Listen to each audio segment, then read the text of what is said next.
the beach.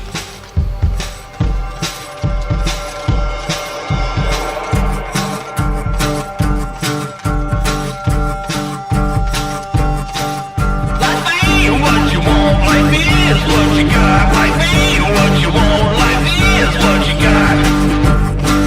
Come on, come on, come on.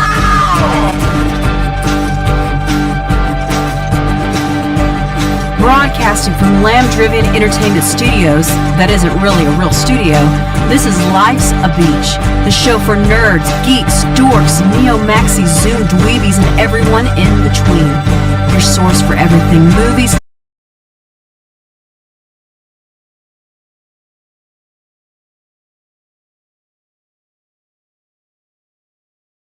television, comics, video games, music, wrestling, toys, and nonsensical ramblings. Now, here is your host, the nerd with the word, Ryan Beach. Ryan Beach!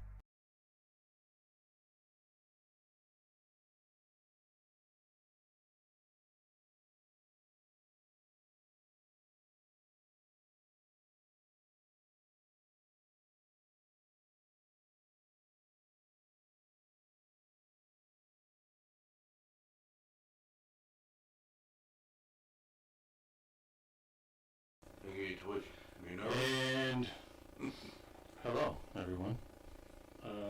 Or no one. no one's watching. I'm watching. We're live for the first time ever. At least I think we are.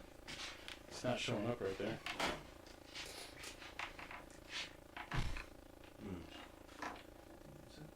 Oh, it's okay. There's a delay, but so we're live tonight on YouTube. I'm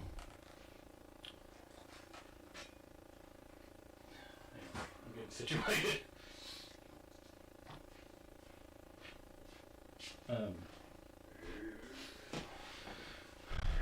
Live tonight on YouTube. It is Friday the 13th, June, Friday the 13th. I thought about not doing this tonight, but realized this is the only Friday the 13th this year, so had to jump on it. Joining me tonight is Donald Raymer and Randy Barnes. Hey. Camera Yeah, you. 3 over there. Yay. Camera 1. How y'all doing Camera tonight? 2. Huh? I said, how y'all doing tonight? How you doing? Great. We most definitely got that Friday the 13th weather. Yeah. Rainy days. I'll tell you what, I had a Friday the 13th. This is probably the first time that I can think of where it was. I don't worry about Friday the 13th, but today it's just been a shitty day, to be honest. Like from start to end. Like, well, start was alright. I had a chiropractor's appointment, went and did that, felt great, left there, attempted to go to work, and just, it fell apart. Drove all the way to the next county to go to a job that looked like a ghost town. Nobody was there working. Not a soul was working. Pouring down rain. The windows that open on the house. We was working there yesterday, but when we left, we closed all the windows. And I go back today, and during the downpour, So it's just fell apart. Just a good. I go in there and close the windows. Yeah. Oh, we're live now. So Get home, and had something to take care of, and then what was it? Doing that, and then I was trying to get all this set up and everything else. And I actually even, like, I vacuumed earlier, and then I went walking through there a while ago before I left to go get beer. Walking through there, tripped over the vacuum cord, fell down, fell over the ottoman in front of my chair. like all kinds of Dick Van Dyke intro, and just I'm like, God damn it, fuck! Get pissed off. I go out the door. I get in my truck, go to start it. Forgot my fucking keys.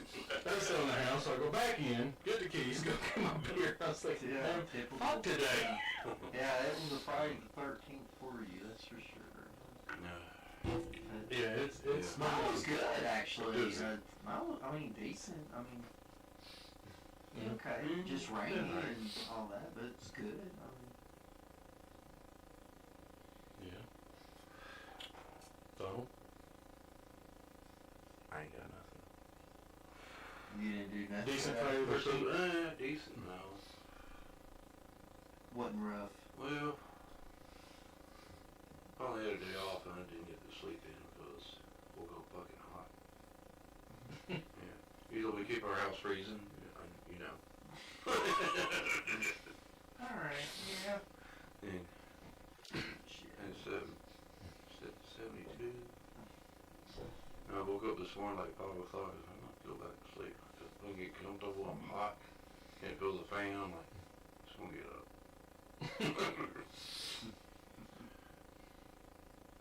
Yeah. So, I'm kind of. I got that. Well, at least you let it all out, that's for sure. I got that. Remember Joe Buff's volcano where he always thinks he's got that brain cloud? That's what I have. Oh, right My there. brain is clouded. Yeah. I mean, it's the first time it does. Live on you. Well, I shouldn't have hit that many times before we started. Should've let it pour out, man. It's the rain. Should have just had a few hits and left that last one off. But yeah, Friday the 13th.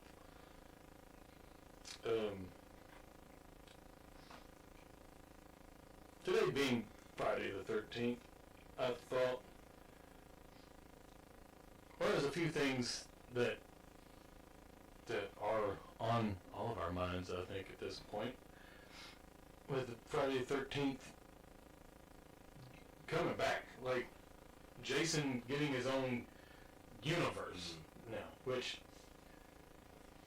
I think to myself, like, he's had his own universe since 1980.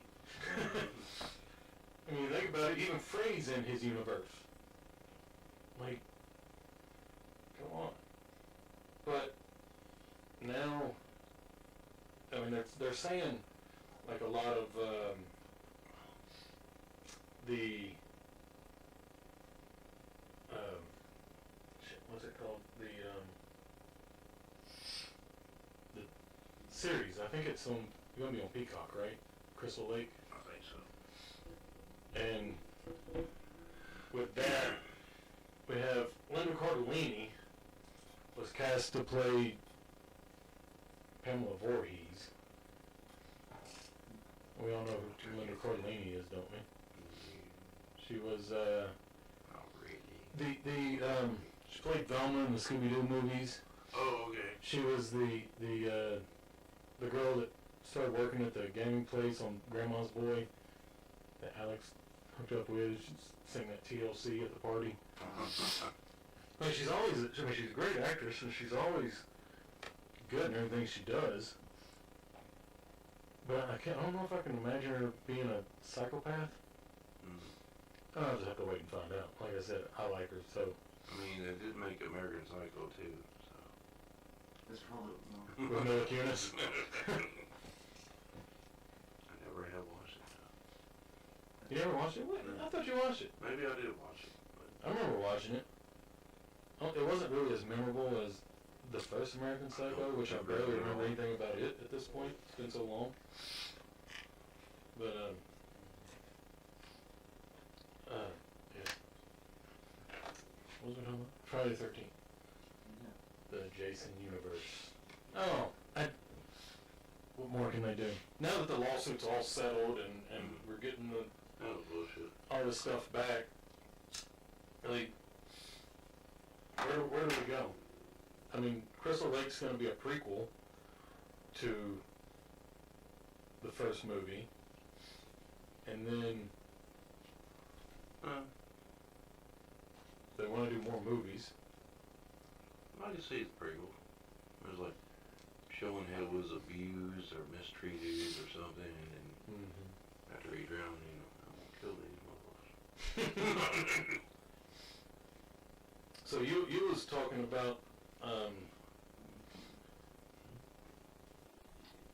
you was talking about a few, like, before we came on. You started talking about the game. Oh yeah.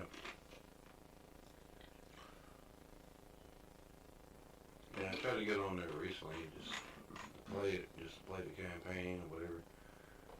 And it tries to log in online, and you can't. So it says play it offline. So like, I'll try that. No, doesn't work. You can't scroll through the menus.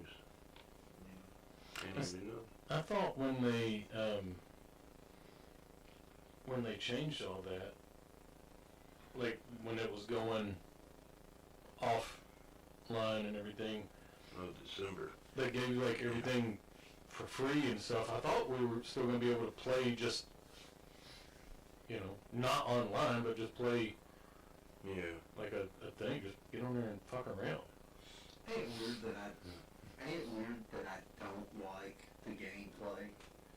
No, I mean, alright, it's I like watching it. It's I like unique, watching the yeah. different things that happen within the game. I was like, it's pretty creative. But the gameplay itself, it's like, I don't know. I honestly had, I think, more fun with the Texas Chainsaw Massacre game. Yeah, that was probably It wasn't as fun. tricky to like maneuver Yeah, and I see that. everything. It was kind of difficult to maneuver around and everything on Friday, which it was dark. You really couldn't see a lot. Yeah. I mean, you had, I guess, night vision or teleportation, those things that All the are then talked about on Friday 13th. Jason, no. Only if he was Jason. Yeah. Jason. And plus with Texas Chainsaw, I mean, you you just could had get that dark. one area. You just had that one area. And you could go quite around a few different areas, but yeah, it wasn't in just like a whole fucking patch of woods. Right. You had like, Oh yeah, there's nothing. There's nothing. yeah, you were either at the house and out in the yard, or like you just kind of, I don't know. Oh, and it seemed slow too. Friday it did. Mm-hmm. So you couldn't run. It was like trying to get to a cabin, lock the door. Jason's And behind all you. maps, this guy. He done fucking teleported behind you. He got you. every time I played the Friday 13th game, I'd be like, all right, I think I'm getting the hang of this. Is Jason? I go in, I grab somebody, ready to kill him. Up out of fucking nowhere pops Tommy Jarvis, just fucking melee me. Yeah. Kill him. I'm like, you, Or with a knife. what happened? Yeah. Whoever had to play that person was the OP of the game. Or if they could, that would be wild if they put like on the game, if they could ever come back online with that, like add Jason's mother that you can use. as Yeah, a that keyboard. would be That cool. would be cool. You could almost See. probably see her. I always wondered that because out of all every variation of Jason they had on the game, you didn't get. There were two missing, right? You didn't have Mrs. Voorhees, but you also didn't have. You know, like on Texas Chainsaw Massacre, where you could hear him yelling, Oh, yeah. and everything. Like you could hear if you played as Jason's mother, she would be talking like, "Kill her, kill Yeah, her, you mommy," just- you know, that would be awesome, man. mommy, kill her. Yeah, I mean that would be pretty wild to add onto the game. But yeah, I thought there was another variation of Jason that didn't make it to the game. Jason X. That's the Uber Jason. Yep. Uber Jason. Because that was in between the lawsuit. They're about to release the new map with that. And nope. Yeah, I heard that it was coming out, and then You got put in Yeah. like a virtual cabin. It's like you had to do certain things to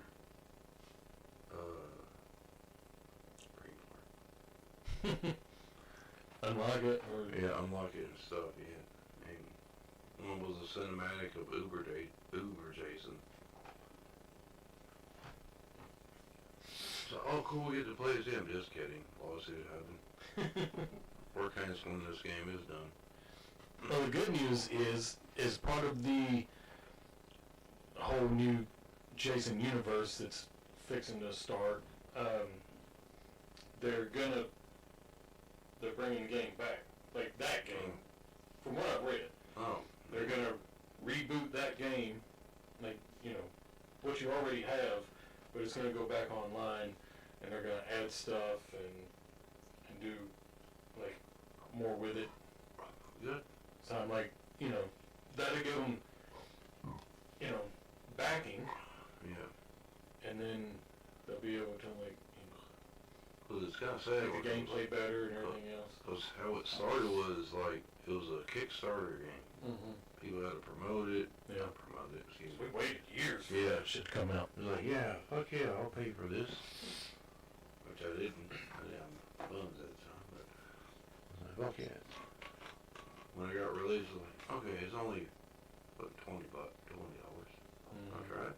Fuck it. It's kind of sad how it ended. Pretty fun game, pretty good community. Didn't have a lot of trolls in it. Thank you. But no, I even joined the website, the forums, and all that shit when I was playing. I was like, yeah, it's good. Good community, clean, no assholes, and if there were an asshole, you got banned. Fuck you. I don't think I've ever played it online on the thing. I feel like that's the big, that's with most of these horror games. Like, unlike Halo or Fortnite or stuff, like, people all over the world were playing and like getting pissed off, cussing each other, just talking so much shit because you're never gonna see this person. It just, from my experience, like, it's never been like that on like the Friday 13th or the Texas Chainsaw or was it Dead by Daylight, like stuff like that. Just horror community is like, it's like you want to go in there and kill people, but you don't want to be mean to anyone. Like a completely different It is. universe. It's a different, take care of it, one another.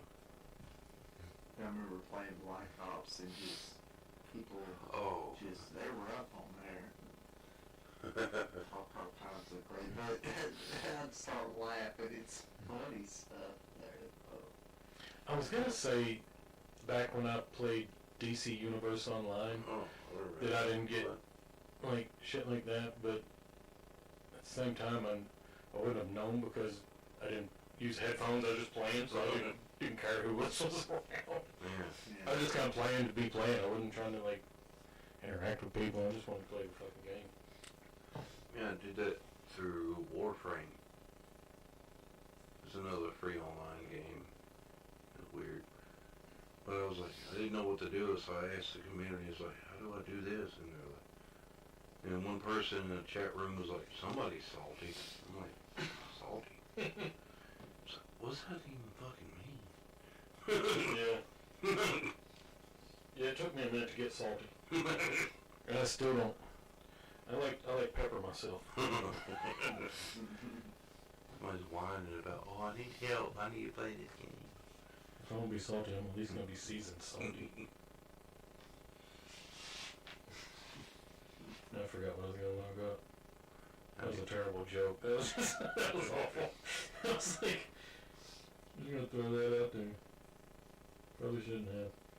Kind of like the other night, I put on a wife beater for the first time in a while. And I put it on and I walked past the mirror and I was just like, God, don't wear that in public. Never. Luckily, I was just going across the yard to Donald's house, so. I mean, you're in a trailer, well, excuse me, mobile home community. Trailer park. Yeah, but you don't see that in here. Joe Dirt. Yeah. Like, this isn't your stereotypical. Yeah, I can't do the fucking, no. Shirt, no. I'm too fat. Then I was watching, I saw something earlier on the computer. It was, I was looking for something and I went back to the very first, or no, it was the Star Wars,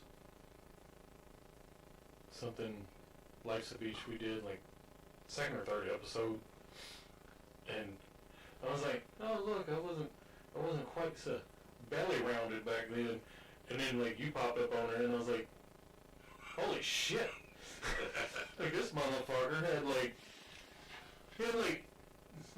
thin neck, and he was all skinny and shit. No Clean shave. facial bush and stuff. Yeah. I was like, his hair was like about medium length or something.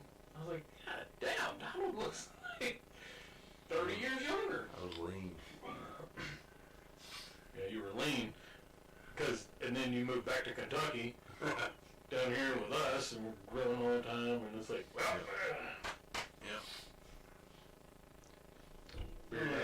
it was a depressing time, but we'll leave that to another day.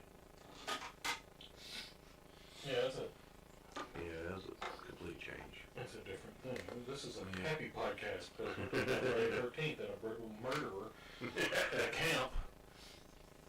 Is he a zombie? Is he just still alive and immortal? What is he? He's just anti-hero. He kind of really has become the anti-hero over the course of I think it his depends on who existence, plays really. him, though. Also, depends on who plays him. Also, kind of. Yeah. Kinda like- magic in it. Kind of like root for the people that give him shit, and you just want him to kill them. Yeah. It's like that with a lot of horror movies, but almost especially some like Friday the 13th or Halloween, stuff like that, when you're like, I want to see how they're going to get it and how he's going to set them up to scare someone else before he gets them. Because they're always like this elaborate, like, But they take the time to set this shit up. it's like part 7. There's always a guy, right, that halfway or more through the movie, more and more, you just want him to be the one to get Yeah. shot. That's what I was... Doctor guy, Yeah. Oh, you know what he was doing? Barney. Yeah. Dr. Cruz. Yeah. Yeah, that's what I was getting to, was like, in every horror, there's the inevitable asshole, or just somebody that you can't stand. You're like, man, I cannot fucking wait to see them get it. Right. Like, how is it gonna be? Like, it's gotta be brutal. Like, because I'm trying to think, like, well, I was gonna just start at 1 and go all the way through the Friday 13th and think of who the asshole is that you're like, I'm ready to see it happen. But I don't think for the first I got one.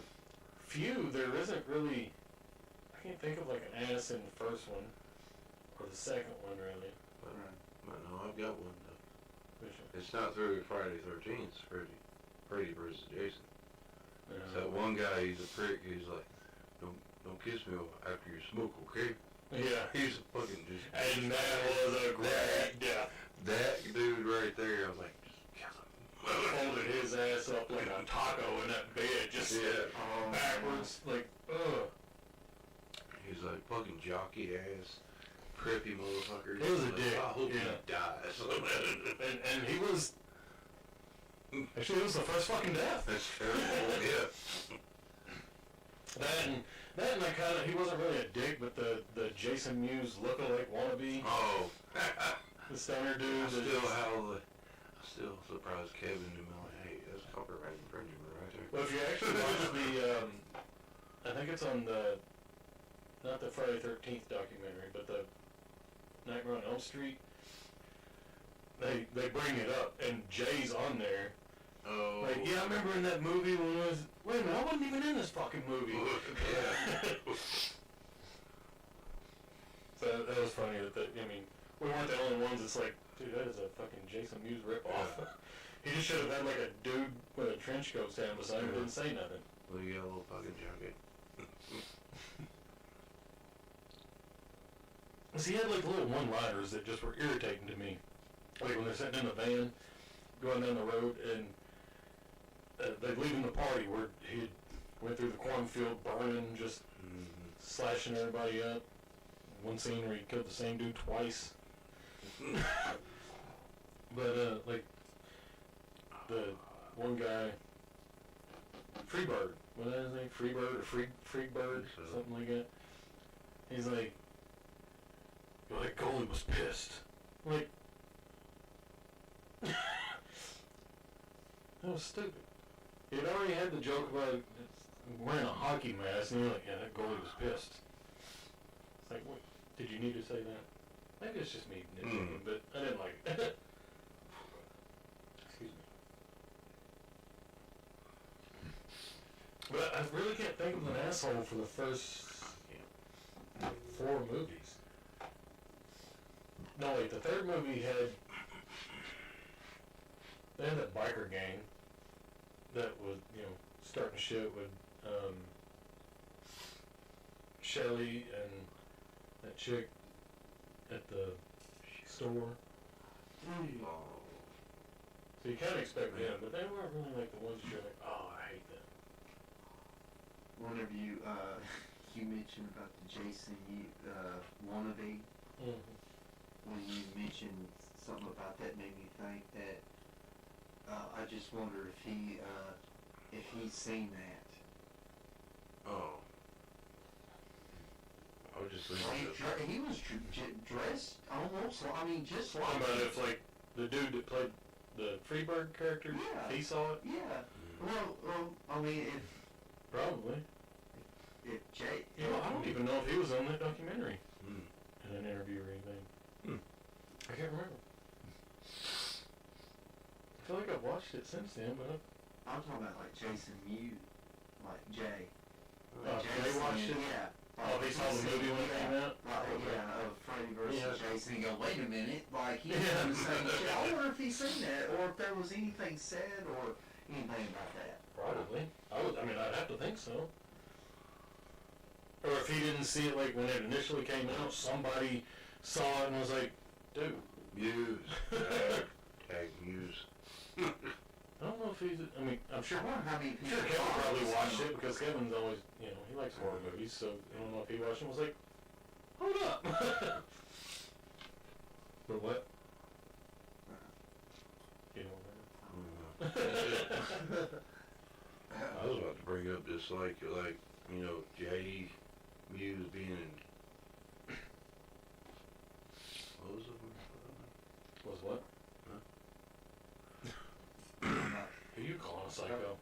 Freddy vs. Jason. Yeah, That's what it Freddy meant. vs. Jason. Yeah. No, but Then you got Jack Black. Oh, the curly-headed one in the cornfield? Why are you there, Jethro? Yeah, he really kind of be. Oh man, Won't you go? I snored. What do you say? he's like pointing at, like jabbing him in Yeah, he's the like, chest. You go back and find a pig to fuck. Or something like. Yeah, I was looking There at it him. was bad. It was so bad. He played Toyman in Smallville. Yeah. Nothing against the actor, but yeah, I couldn't stand him in Freddy vs. Jason. I don't remember his name, but yeah, I didn't like him.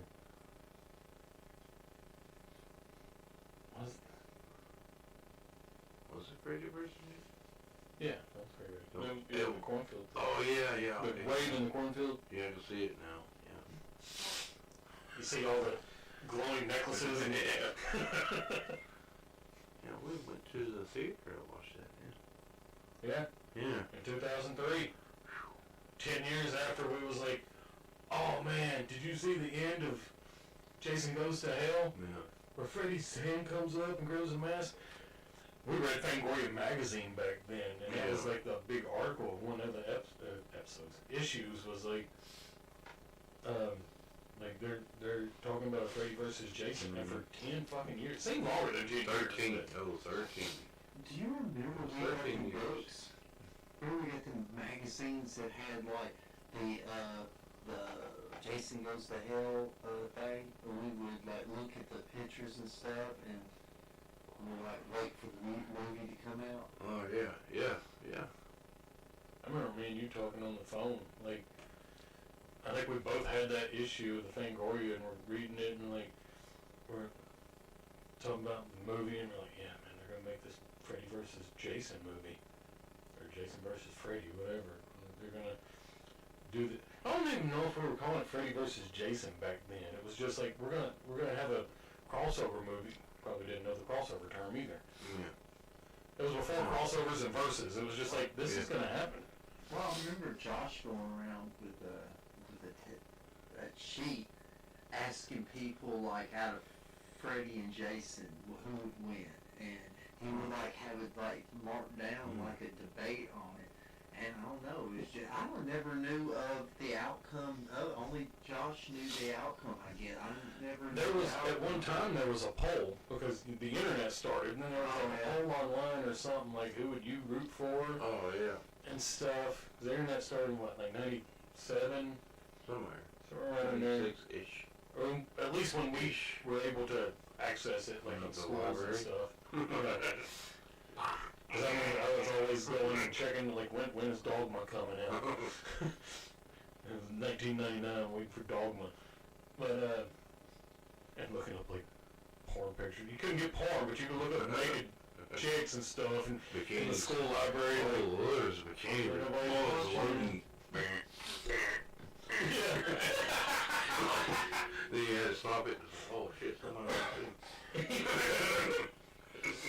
You get up on that screen, like, oh. Got those sounds. Yeah. But yeah, there were.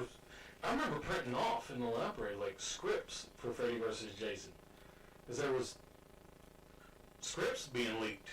Even in the late '90s, there were scripts being leaked of Freddy vs. Jason. I read a few different ones. I don't even know if I would still have them anywhere, but like there were variations where Jason would win. There was variations where Freddy would win. There were like different stories, and of course they went through so many directors and writers and everything over the 10 years that once it came out, I was like, oh, this ain't what I expected. No one really won. I mean, Freddy don't have a body, but he fucking winked.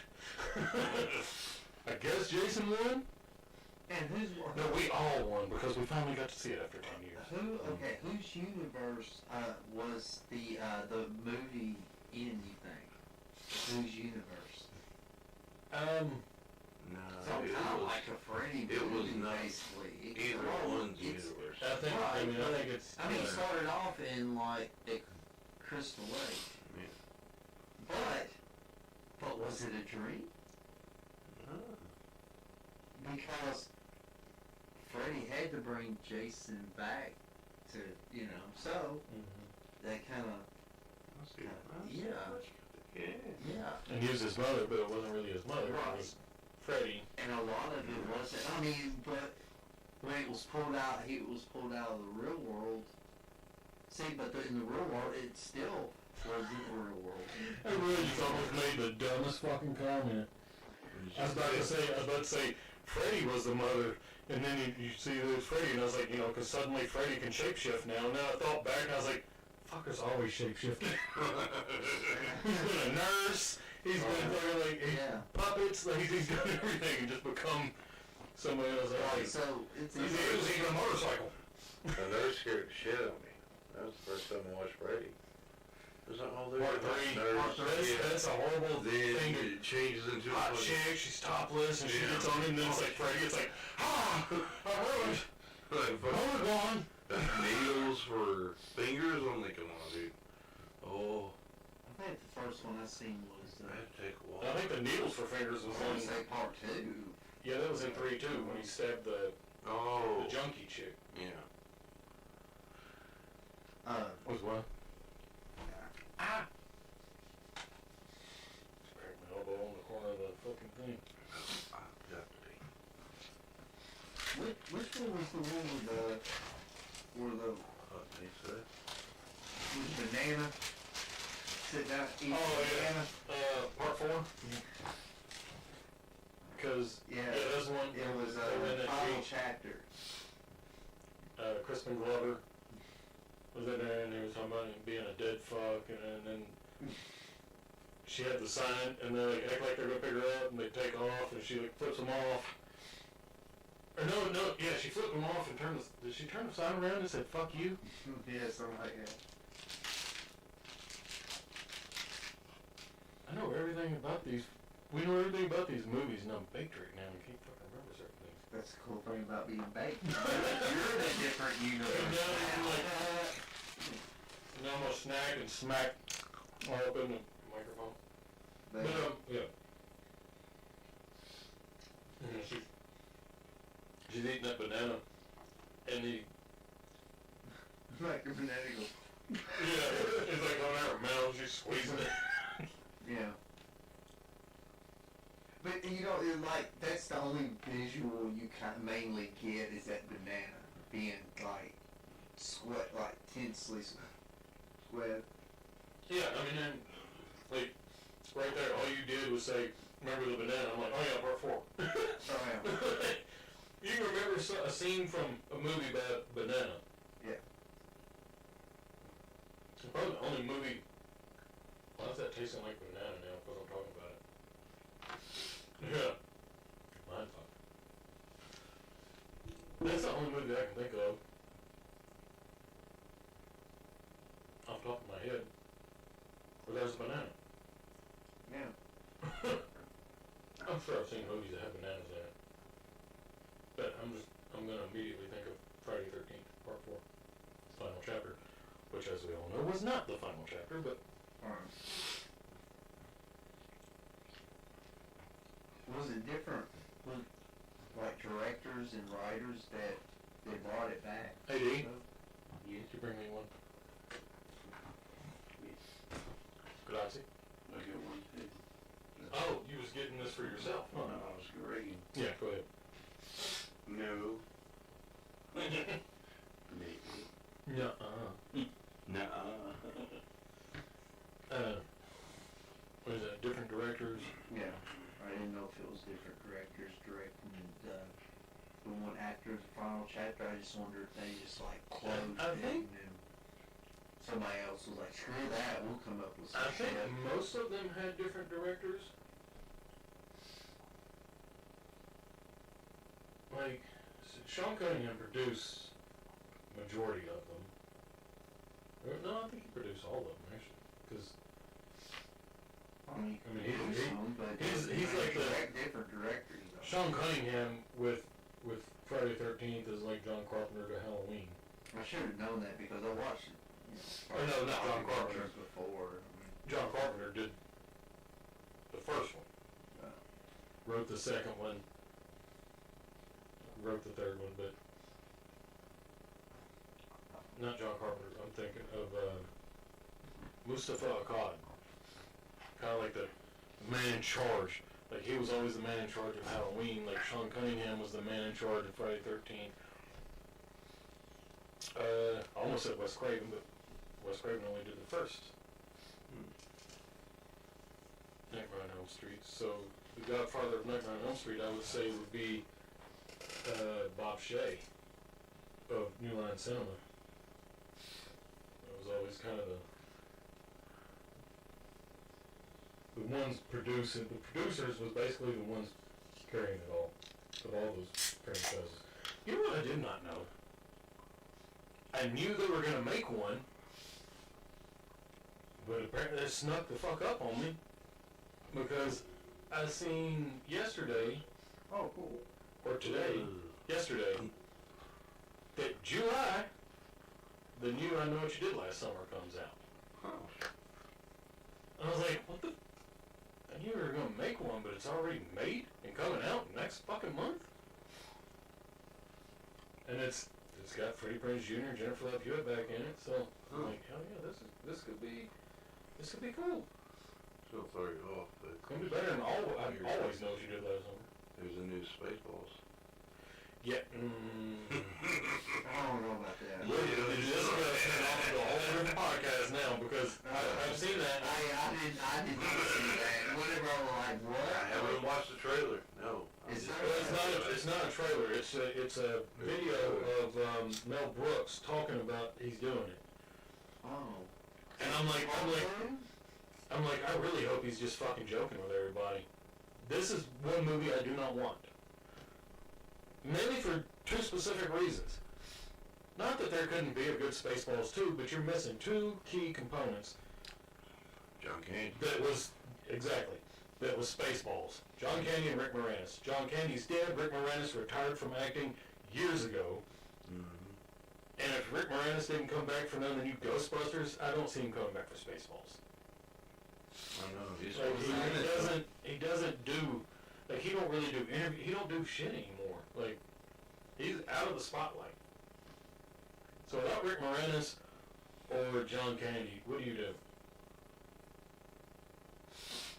I know in this Like day most and age, people, like most people now, Yeah. would be like, well, we just do a different dog. I mean, if they could do, Or a different type of, because they always like do something different, but sometimes they go extreme on one thing. You're like, that's not.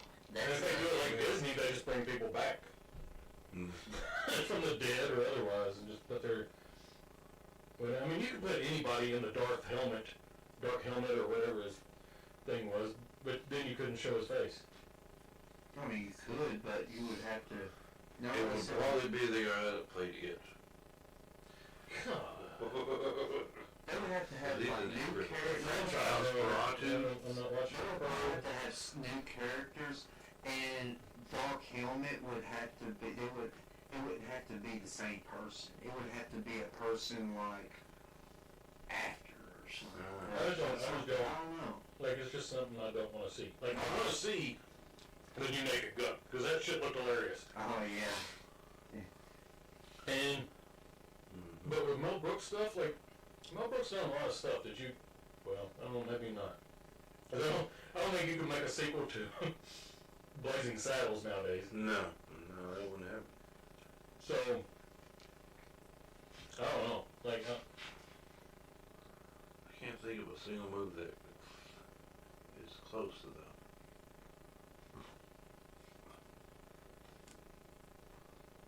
Scary movies, maybe. there's a new scary movie coming out soon. Yeah. And the Wayans are back doing it. So, I'll watch that. Are you talking about the supposed to be the funny one? Mhm. Yeah, funny. Yeah. That Scream 7 comes out in February. Stream 7. Next year.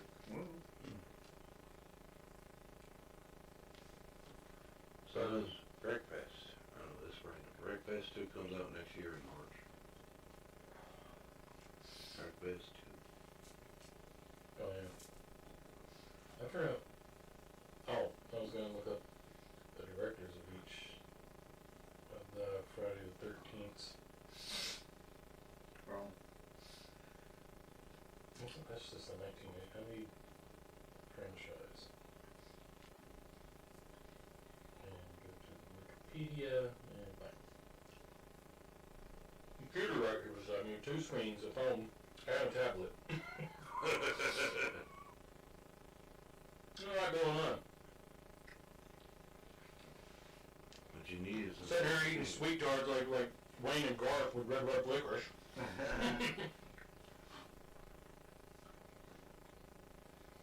Yeah. Okay, Friday 13th never had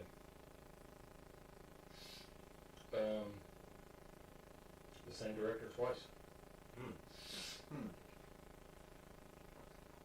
Because you had, I mean, I should know this as many times as I've seen these. Sean Cunningham directed the original. Steve Miner directed 2 and 3. So that's the only one. Joseph Zito for the final chapter. Danny Steinman for New Beginning. Tom McLaughlin for Jason Lives. John Carl Bueller for The New Blood. I'm good. Rob Hedden for Takes Manhattan. Dean Laurie and Jay Hughley for... So you had 2 people on Jason Goes to Hell the Final Friday. Which... You know, in '93, I liked that movie.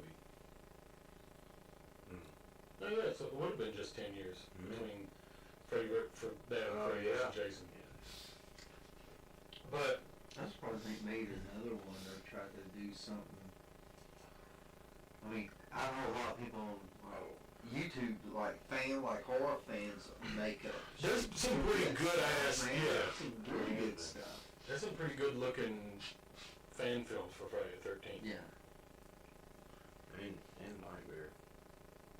Oh, that last Yeah, one yeah, that was a yeah. sequel to New Nightmare? Yeah, that was fucking Where I had the little kid all grown up Yeah. and he's still having nightmares of Freddy. That was actually really good. I don't think I've seen that. Todd Farmer directed Jason X. You have two people, Damian Shannon and Mark Swift, direct Freddy vs. Jason. No, wait. Oh, fuck. I'm looking at screenwriters. No, okay, so two people didn't do Jason Goes to Hell. It was Adam Marcus did Jason Goes to Hell. James Isaac did Jason X. I was on the wrong. Ronnie Yu, because I was like, wait, that's not who directed Freddy vs. Jason. I knew Ronnie Yu directed that because I was like, yeah, this looks like something Ronnie Yu would make because he did Bride of Chucky. Oh, yeah. I was like, yeah, kind of had that dog shit taste to it. I mean, look, I like Freddy vs. Jason. I like Bride of Chucky, but Ronnie Yu just, I don't know, he doesn't. I like the House of the Dead movies. Ooh, That's just that's bad. rough. Terrible. Terrible. And I think It Kane was, Hodder it was was bad. the only person that played, of course he played Jason 4 times. And I don't think anybody else has played him more than one time. It's always been a different one. Yeah, I don't, yeah, nobody but Kane Hodder ever played Jason more than once.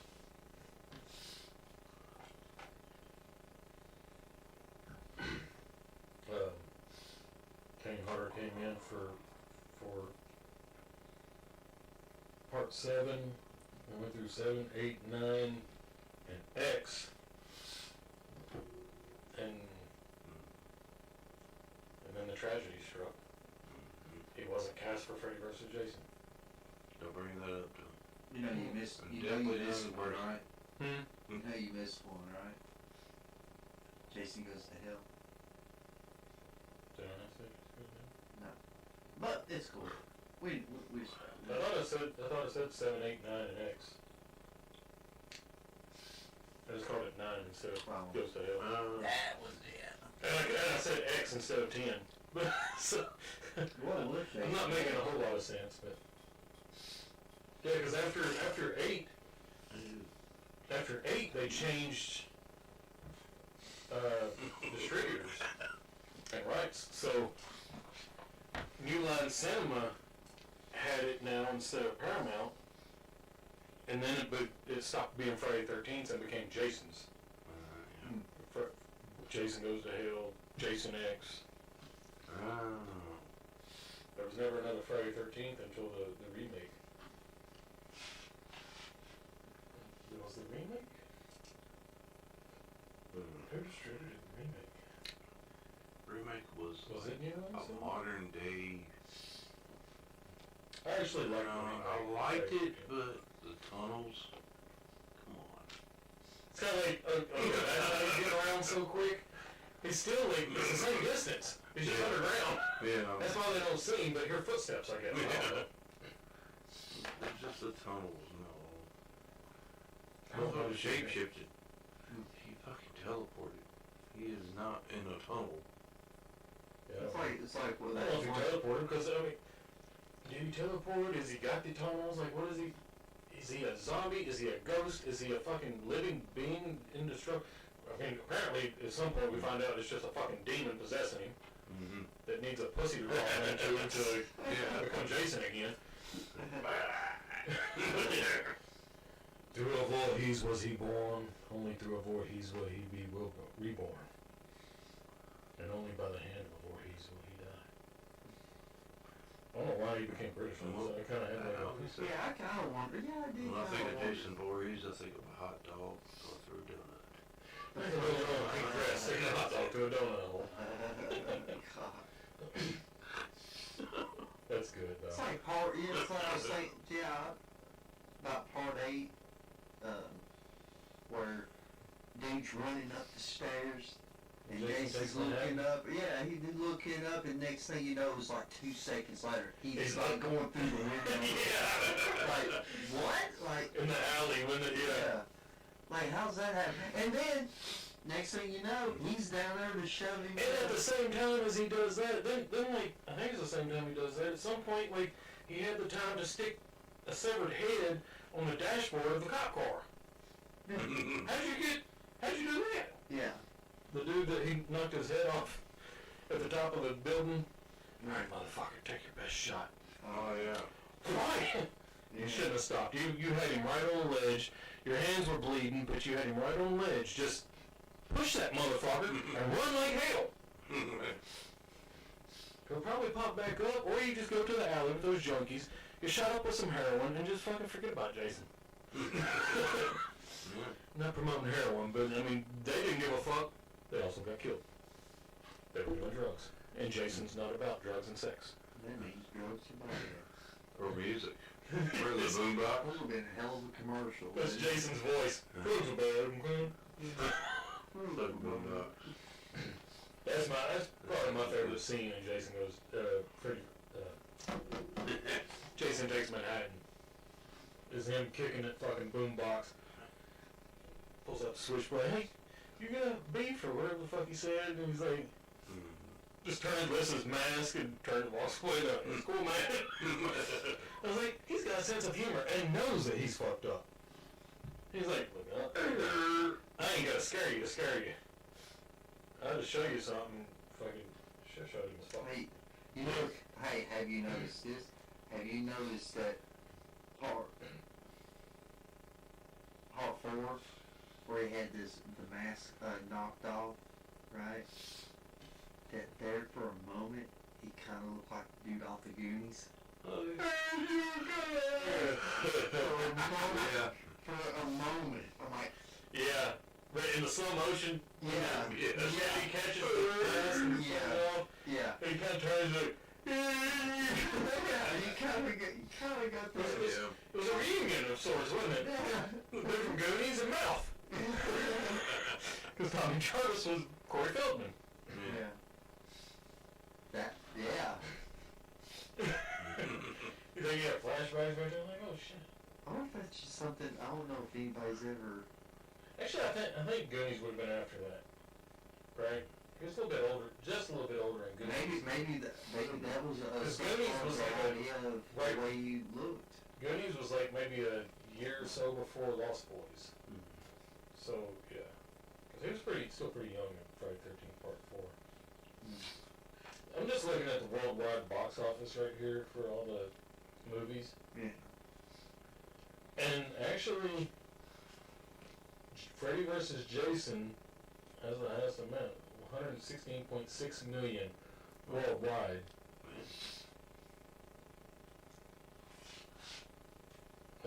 Up 82.62 million in the States. So it's still the highest of any of them. Second is the remake in 2009. I mean, that was pretty decent. And the third place is the original, It was 1980. different, that's for sure. Have you seen it? Yeah. Yeah. So much better than the Nightmare on Elm Street remake.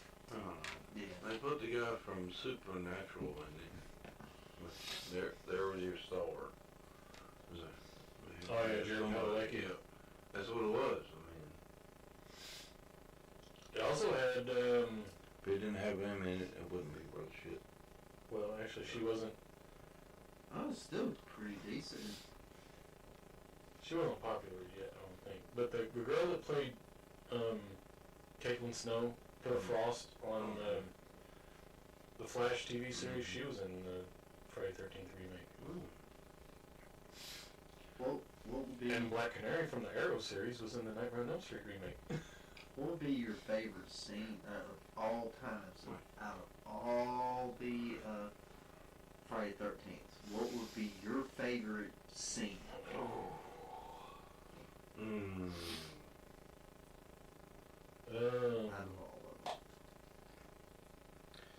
We talking about favorite scene or favorite death scene? Because I could have a couple different answers. Well, I said scene. I could have just a couple different answers just on death scenes.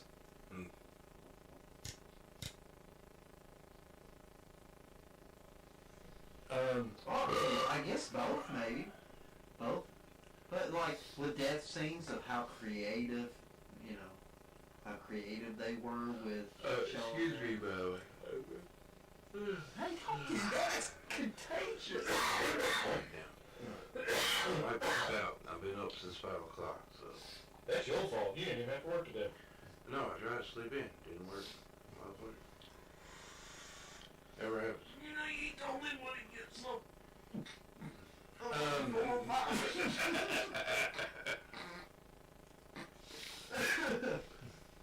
I think one. My favorite death scene is simple. There's at least two that So what? Oh, that's nice. honestly, it's not the most brutal or the most, well, I wouldn't necessarily say not the most brutal, but it's not the most graphic death scene, but it's still, and I know you're both going to agree with me, it's still the sleeping bag. Mm-hmm. And that was like the newer Fridays, so.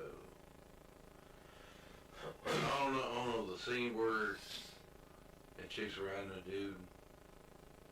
Jason comes in and splits in fucking half. That's my number three. Oh, That's kind of my number three death scene because good. it's I wouldn't say it's Jason because it was in Jason Goes to Hell and his demon had possessed another body of the mortician or whatever. But that chick riding that dude's dick in that tent and getting split down the center, like, the thing is, put yourself in that situation. Could you imagine? A girl is split in half on top of you. Like, I mean, it's just, the question is like, do you finish? It's still warm. In the excitement of like, oh my god, oh god, but oh fuck. I don't know if you can answer that. Oh, Like the good. shock Good. of, I mean, that's some trauma right there to Yeah. see that actually Yeah. happen. I mean, if you're going to die, though. You nervously pump and shit at the same time. Probably. I don't know. Yeah, you got to feel good for a second. He was into it too, man. And but yeah, that would be my third. But my second favorite death scene, I almost said death kill, is Jason X when he wakes up on the ship and puts that chick's head in that water and freezes her face and then smashes it and pulls it up, just fucking throws it. Oh, yeah. That was so good. Like, it looked really good. That was pretty creative. Even for like, when did that one come out? Like 2001? I was just on there. I don't. Yeah, 2001. Jason X. So, Check your mouth. that was pretty good graphics. Like, Yeah. I mean, obviously that wasn't practical. It was digital at that time, but it still looked really fucking good. A lot of that shit actually looked good. To be 2001 and Jason in space, I would say, what was the time period when it started out? They were in 2025 or something. Oh my god. It was the 2025? cast of, what was it, Or 21 something? Yeah, I think it was Stargate. SG-1. I used to watch it. What, Jason X, what year they were in? Yeah. It started in like 20 something or 21, 20 something. No, it was like further down. I think it was like 30s or something. Well, they went like 400 years into the future after that. Yeah. Yeah. Jason X started in 20 something or 2021 something. Right? Yeah, where he was already captured. We didn't get the Jason coming back from the dead or nothing like that. I don't think they knew how to. Isn't it weird that he managed to like hang up one of the security guards?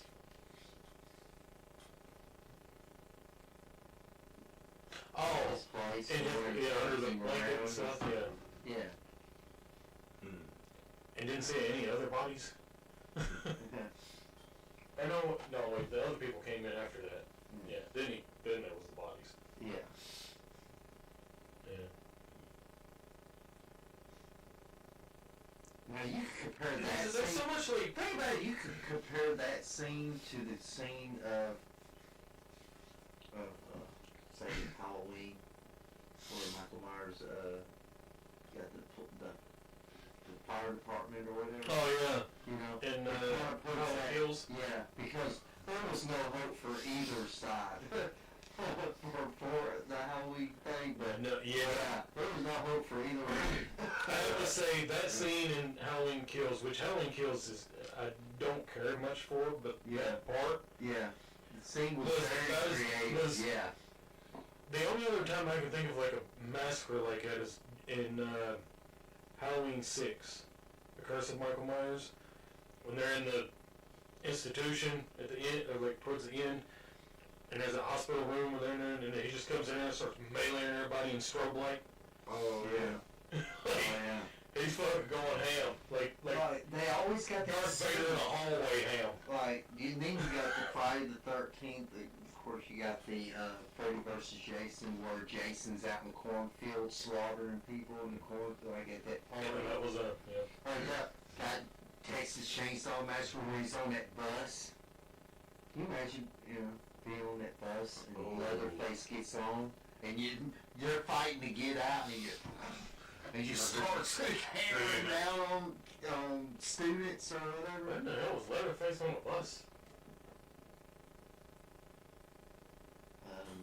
Yeah, what part? I don't know much about Leatherface movies. Not like I know about Friday the This is a 13th. new scene because I like it. I was just going to say, is that from the last movie that came out? Because I still haven't watched the last movie. What was the last one? Came out like a couple years ago or something. Texas Chainsaw Another Massacre. reboot? Was it? I I don't know. I never watched it. There's the one like 40 years later, where it's the surviving chick of the first one, like was Oh, I think because they I watched copied what Halloween did. Yeah. Yeah, I Yeah, watched that one. yeah. I did watch it, but I don't remember it. So. That's the only time I can think of like he could have been on a bus, because I don't remember Leatherface ever been on a bus in any of the. Freddy drove a bus once. Michael crashed a bus off screen in Halloween 2018, or as I call it, Halloween H4O. Only other newer, older movie I remember seeing was the new Evil Dead. I haven't watched it. It was, Evil Dead Rise. oh, it's good. It's good. Dude. Bruh. Dude. Oh my God. That It is. and It is. Those two are. That is wicked, man. I mean, That was great. yeah, the new Evil Dead. If you ain't seen it, yeah, it's pretty freaky. It's freaky. It's like watching Amityville for the first time, almost. Yeah, it was I haven't pretty watched bad. it. That eerie shit. Yeah, it was pretty wild back in the day. It made you use your imagination. Yeah. Hey, did I ever tell you I saw the Exorcist house once? Yeah.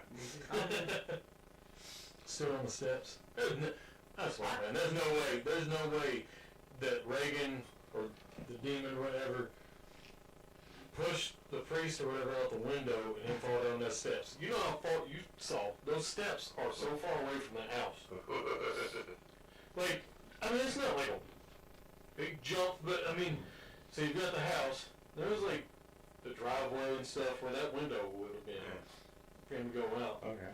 Dude, there's that. That's on the side where the door is, and then the driveway, and then there's trees, and there's a sidewalk, and then there's the steps. Oh. And the steps are freaking long as fuck. We climbed them steps, and I think it started the soreness. I think that's what started it. Yeah. Yeah. Just walking up the Exorcist steps was... It was brutal. Like, by the time... There's people running by us. 96 steps or something like that to that. That's a lot. There's people... Like, I wish I had a slinky. I would have Ace Ventura that shit. Yeah. Just started at the top and... Yeah. Oh!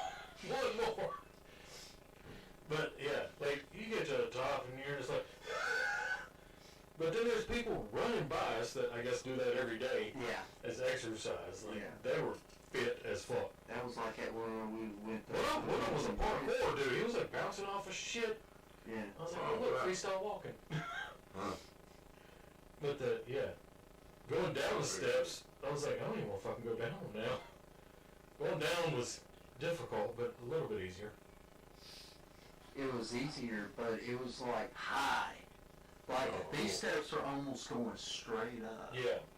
It's like I can tell. Like you see that somebody like actually tumbled like that in the movie. Yeah, I see how he broke his neck because the way he stepped. Hey, it's almost you. If you was to run and jump, I don't think you can. I think you'd We'll get one. be pretty bad because that's a long leap down. I can Yeah. get Yeah, I mean, yeah, you're... grounded.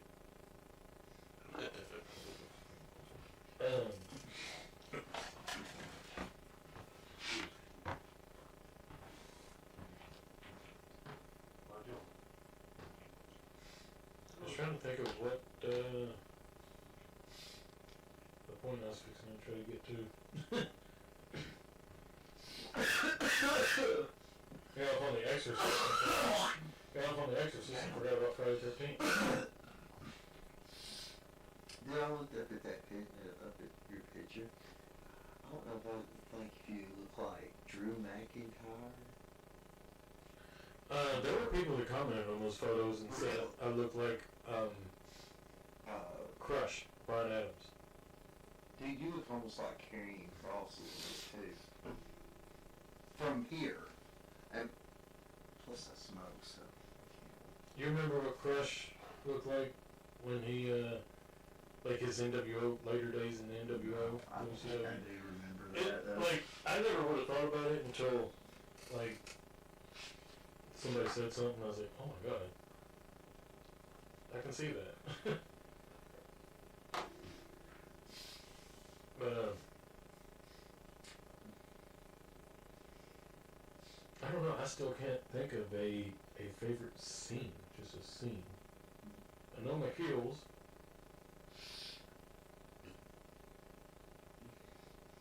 I'm trying to think of like a scene that like Freddy's not in, just a cool scene in the movie, or Freddy, whether Jason's in it or not.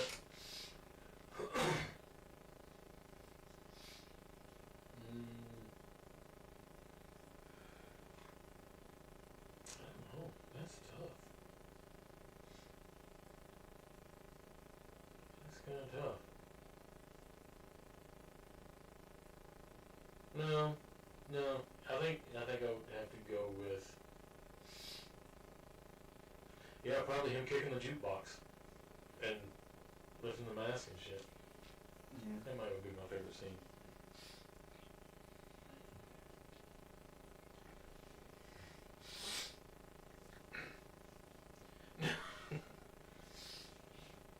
Well, What's that? huh? That's just crap that always pops up. What? Well, what's yours? Favorite scene in Kill? Kill's probably the same, man. Sleeping bag. It's alright. Pretty much the same, yeah. The Jason X one, same. Cause I like that one. I mean, that was a pretty decent one. And of course, I mentioned something about the scene where he was like hung up and strapped up, and all of a sudden he just goes off on everybody. Yeah. That was pretty neat. Like I that mean, one. It's okay, guys. He just wanted his machete back. Wrong again. I like how he plays with people sometimes, though. What about you? What's your favorite scene? That's not a death scene. It's not Dusty. Or here's probably the one I just said, that because you've already talked about it. The kicking the jukebox. Or radio. Call it a jukebox. God, how old am I? Boombox. That's what I was trying to say. How many times did I call Yeah, it? I wouldn't even think of that. That was a great scene. Man.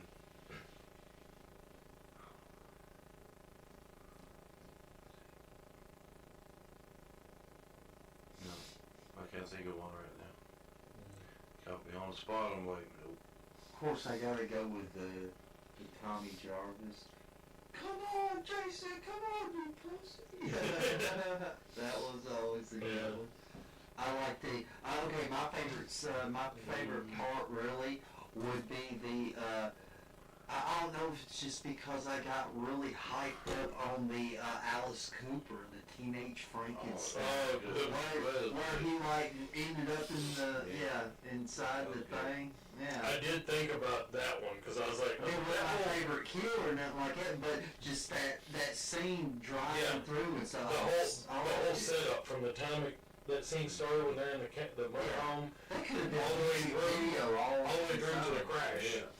Like, it was a good one. Yeah. He like forced her head through the side, Mm-hmm. and then he snuck up behind him, driving, and the bus flips, he just pops the door up, gets over that. Yeah. He bust that door open like a boss. And just found out like fucking it was nothing. Yeah. That is a good one. And another one. I know one that you like. It's like, I ain't leaving until he dies. Oh, You know what about. you talk about moments in movies that They give give you you chills. chills every single time you watch it, no matter how many times you fucking watched it. Yeah. That moment in Freddy vs. Jason towards the end when what was that fucking hot ass blonde's name? She was in Freaks and Geeks or not Freaks and Geeks. She was in Undeclared. And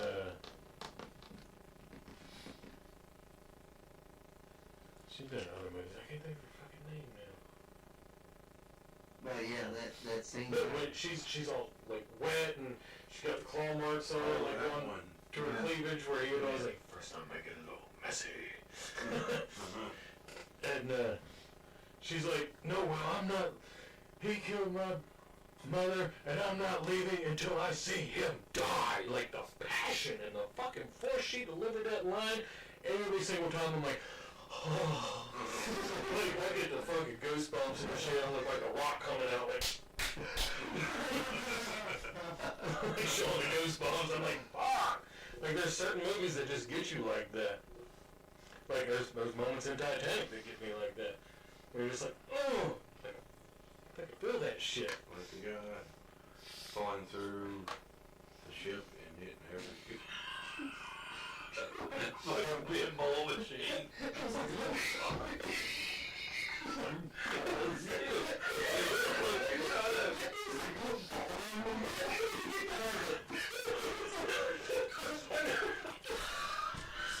I never thought about that fucking, like, is that fucking pinball machine? It's a little random things and he's going down. It's like, oh, tilt.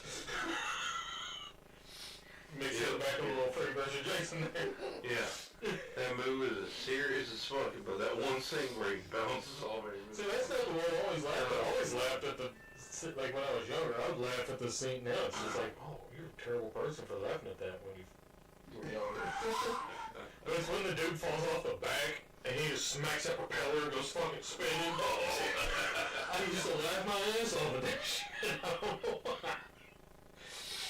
I don't like this. You guys. I still gotta like watch it. I'm like, I laughed at it, but I remember the scene. nowadays, in my older age, now by the end of the movie, I'm like,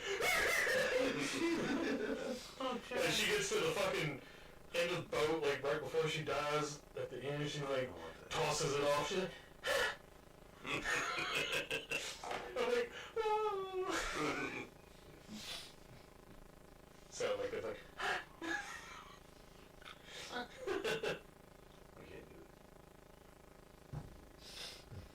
okay, we went off a little bit. To go back to the, Which was, there was a pinball scene in Jason. Where yeah, Freddy. yeah.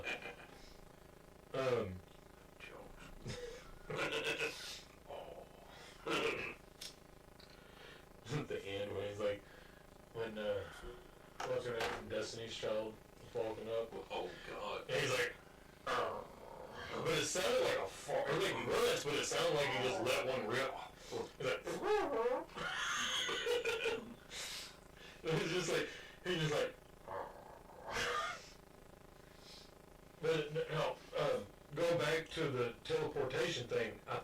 scene that proves that Jason Voorhees can teleport.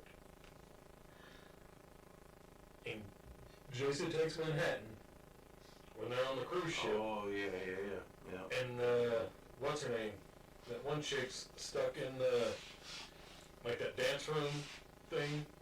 Has the disco ball and the dance floor and everything. Yeah. And every direction she would turn, he was standing there. And even one time, when she turned another way, he even turned and looked at himself standing there facing her again. I was like, that's it. That shows he teleports. Because it was like that, and he was in front of her every single time she turned. But here's the thing, though. Did she do drugs beforehand? Did that have something to do with her hallucinating? Now they were doing cocaine, but you're not seeing shit like that on the plane. But when they based that on what she was seeing. I'm just saying, I wonder if they put that as the factor of that's what she was seeing because she was doing cocaine. And technically, I don't even know if we saw her do cocaine. The blonde did the coke. Right, but And then Rennie showed up and saw him. I don't know if the other chick ever did any or not. But yes, like I mean, I'm lying. I ain't gonna lie. I've done it in my youth and stuff when I was younger and done quite a bit, but I never hallucinated on this shit. So, and if that's the case, then that's every person, which technically every person that does see Jason is either drunk on drugs or fucking. Yeah. Fucking wild drunk or on drugs. Right. So, I don't know. It's all in everybody's imagination. Jason doesn't exist. They're just fucked up. They heard the story. They get fucked up and they're creeped out like, oh. Yes. By the end of the series, like, somebody tries to kill Jason and then, like, somebody wakes up and is like, oh, I was just stoned. It never happened. Ed's a camp counselor in 1980. And there's little Jason Voorhees, and he's like, dude, I just had this weird dream. And somebody's like, maybe it was a premonition. And bam, that's the new fucking Final Destination. It comes all the way back. The Friday the 13th was a part of Final Destination. It was part of Tucker and Dale versus Evil, too. They actually came up with a new one of that too. Yeah. I've heard it's good. I'm interested in seeing where it fits in the timeline because the first 6 movies I think that one grabbed fits it. in all. It's like a circle. I think this one here is like, I think it might be the timeline after because during the trailer it shows like a booklet of all the the. first one. Yeah, okay, yeah, because it shows the pictures and shit drawn up. But let's say I feel like it has to be a sequel to one and a prequel to another. Like it has to fit into the timeline somewhere. It could be, yeah. Oh, I'm sorry. I've held it as long as I can. Y'all talk amongst yourselves. I like candy. Huh. Candy makes you done there. But, see, I don't know what that would, I would have see, I've never seen it. I know that it had something to do with, like, the where they're dancing and stuff on the, like, it's got the glass floors and stuff, and all that. But this one here, it talks about, like, it's got, like, now you got the book, and you can, this helps you fight it off and keep the family, or keep the bloodline of the family safe, or some type of thing safe, because they're marked for death because they cheated death. Yeah. So that the only way that she's like the last one or something like that. She's got the booklet and has to defeat it, or I don't know. So I never, like I said, I wanted to see the trailer like once. So I was like, this looks pretty interesting though. I like to see that. There's the other that played Candyman in it, which he passed away. Oh, His last movie, I think. mm-hmm. Yeah, the new Final Destination is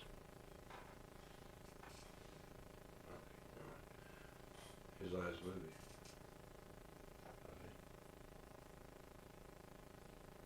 Hmm.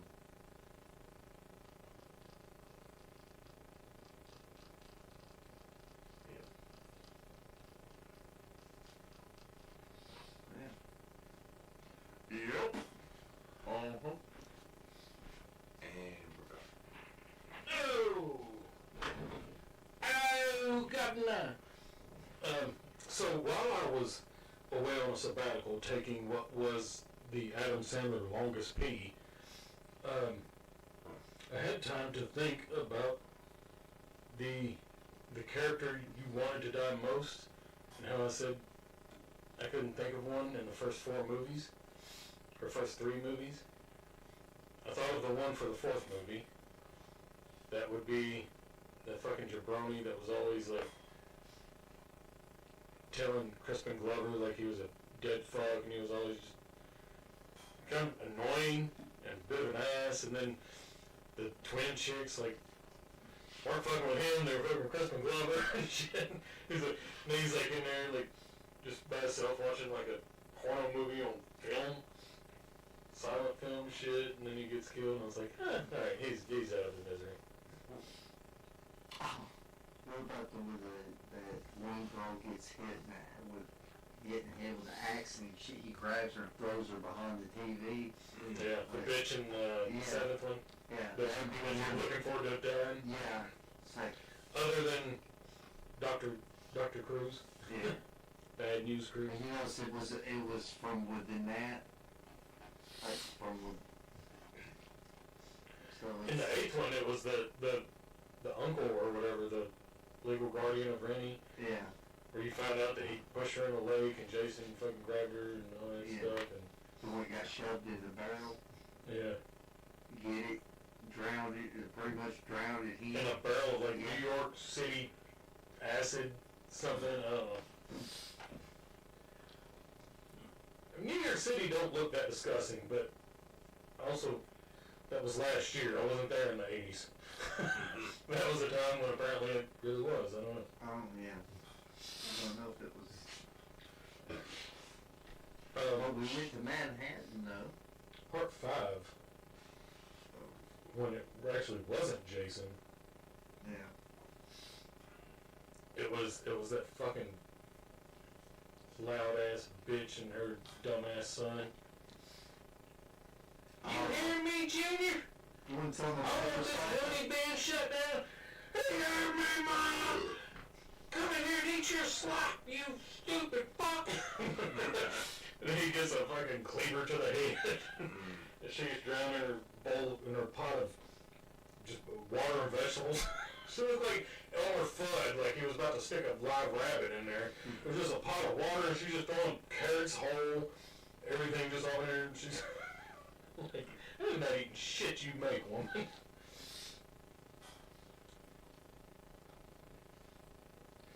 And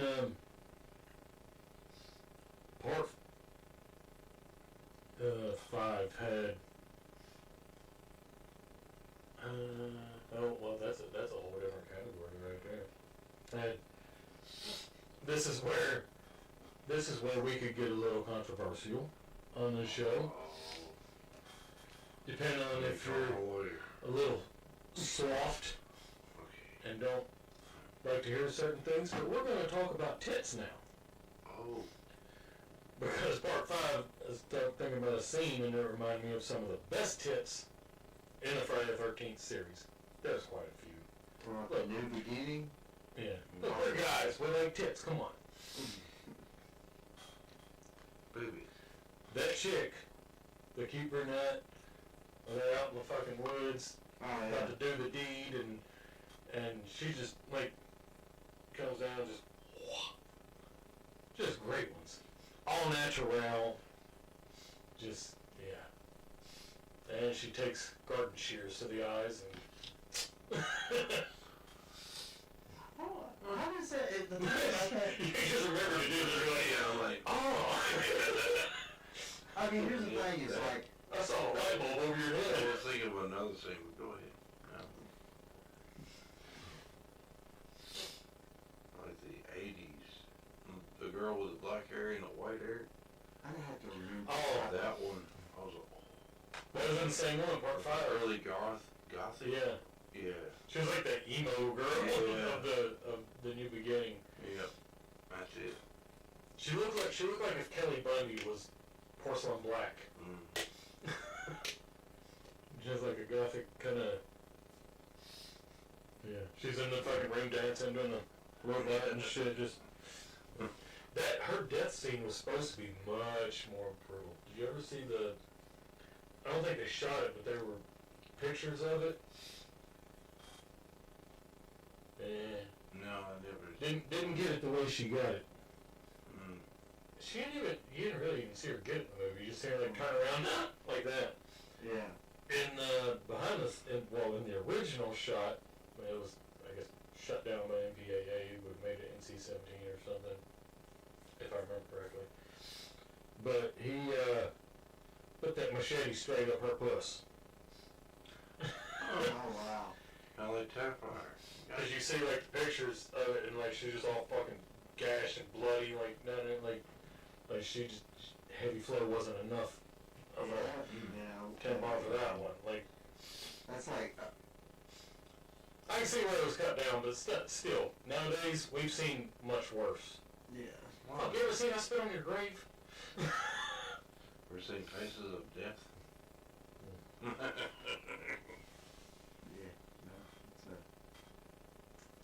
Oh my gosh. Yeah. Yeah, that's some rough shit. Fuck, Now, Last House on the Left. I- Last House on the Left was Right. pretty fucking uncomfortable. Even then, Last House on the Left gets pretty uncomfortable to The watch. first one, oh god. So realistic scene. Very much like I Spit on Your Grave, but Yeah. Sean Cunningham and Wes Craven on that one made you Feel uncomfortable. Yeah. Oh yeah. made you cringe before cringe was a fucking word to say all the time now. And you're like, should I turn my head or like, damn. I don't like the way this sandwich feels. It crazy me. But yeah, I mean, then I Spit on Your Grave. I mean, motherfucker. That scene, where, I mean, he deserved it, but he loses that dick at the. Should have him tied up and fucking just. But you don't see it. Yeah. Kind of like teeth. You just see a puddle in the tub, but you don't Do see you it. not see it? No. Is it different in the original and the remake? Yeah, they're different. The remake. I think the remake you see it, right? Well, no, the remake, it's a different type of, It's been a really long time since I've seen it. cause ain't the remake, she shoves a shotgun up dude's ass and Maybe. like dude walks into the trap and like it shoots up through his ass and hits dude. They even Like, did 2 or 3 sequels to that. I Spit on Your Grave. I never watched any past the Yeah. first one, but I've seen the I original. guess I've it's seen something that about remake. like the justice in that first something. Yeah, Revenge certain for moments, some yeah. people for that, I guess. I don't know. Like in Last House on the Left, when dude grabs that fucking chainsaw and just Yeah. wipes some rapists and shit out. Like that's Yeah. yeah. But yeah, but even shit like that was before, way before Friday 13th Part 5, and they wouldn't show a girl taking a machete up the cooch. There had been much worse already out. I think it was just at that moment in time. I mean, yeah, there was much more out, but it wasn't. 86 times we're moving on, kind of Might not like be as a blockbuster as. I don't know. I think. No, but 85, right? Part 5, because didn't they come in every year for the first, like, 6 years? There's a movie with James Woods. It's an old movie before Vampires. It was in another vampire movie. 85, James Woods in a vampire movie before vampires? Yeah.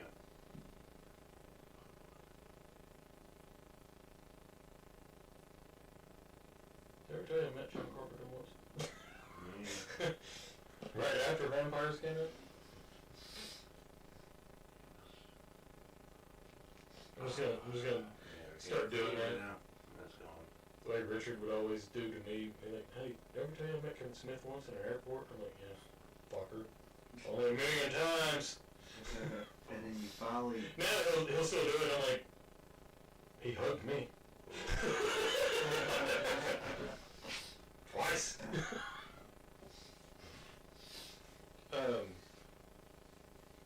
You never remember? No, it's gone. Nope. It's gone. Throw that away. What would you like to? I'll come back to that because we never finished our story, or our discussion of the best tits in Friday the 13th. You said it. I mean, but is that everybody's favorites? I know another good. I mean, yeah, I mean. I can think of a pretty Yeah. good pair from. Actually, I think it was also in part 5. Was the girl? Her boyfriend's outside waiting for her outside the diner, doing blow in his car, and she's in the bathroom like prepping herself up. And she goes, "It's showtime!" And just those were nice. And then that cat scared the shit out of her, like cats do in most horror. Oh, great. Trash can knocks over.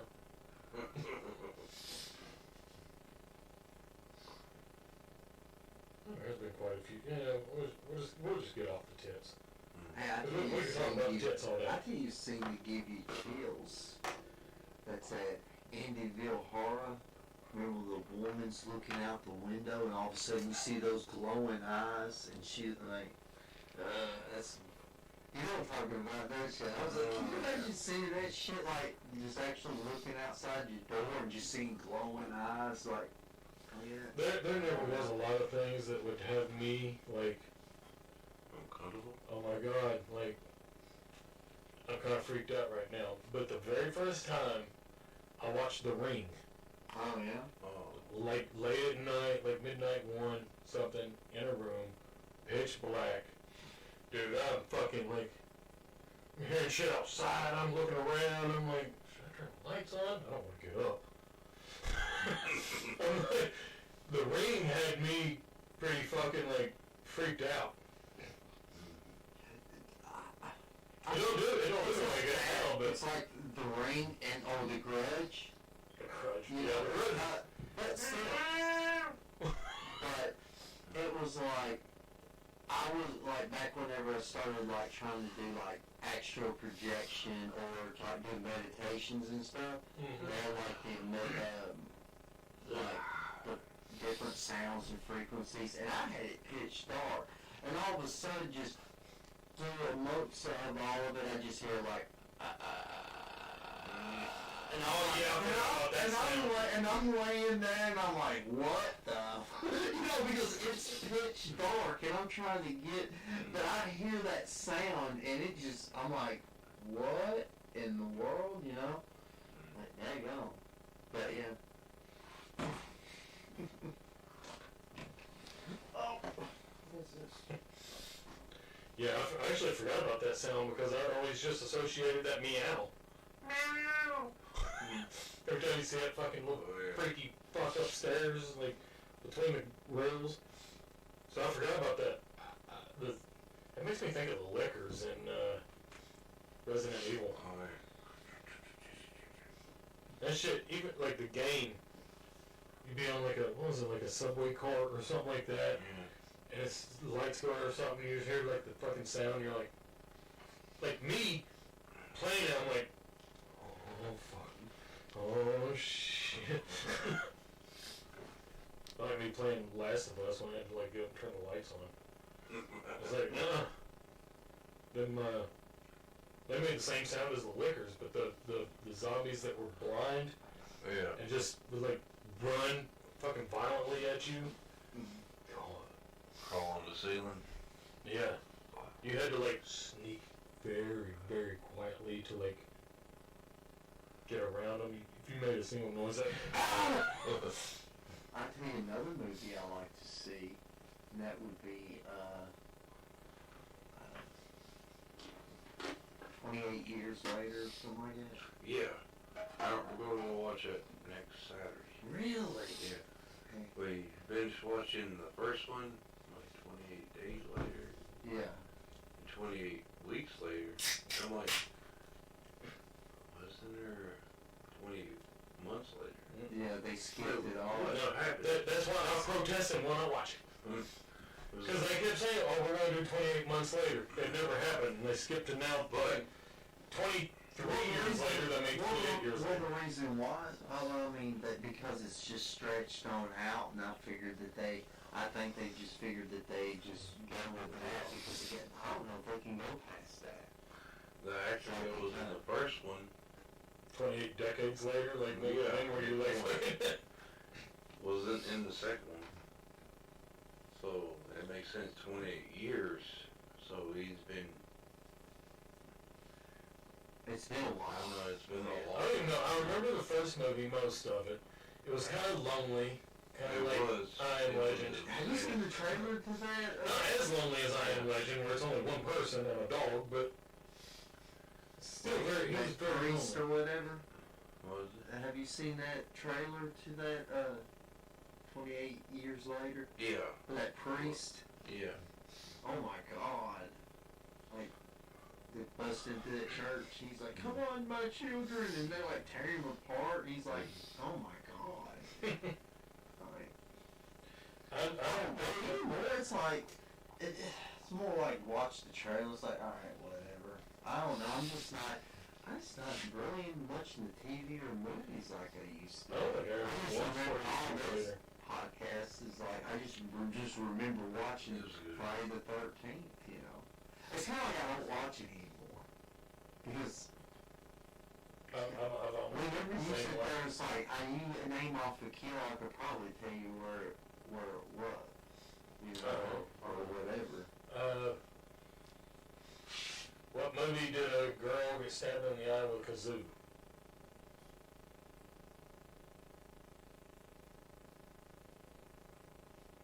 With A kazoo. Oh, We got one over here.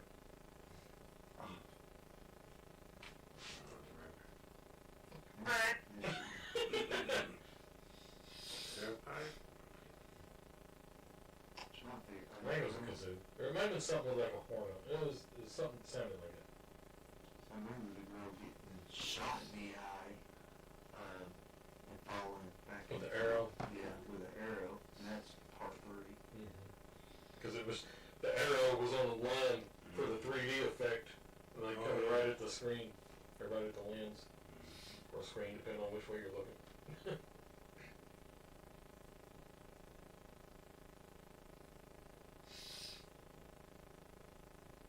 And it has been that long.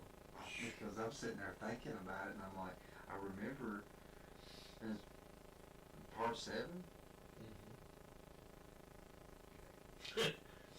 They're waiting for Michael. I was like, They're waiting for Michael. For his birthday, but he's dead in the woods yeah.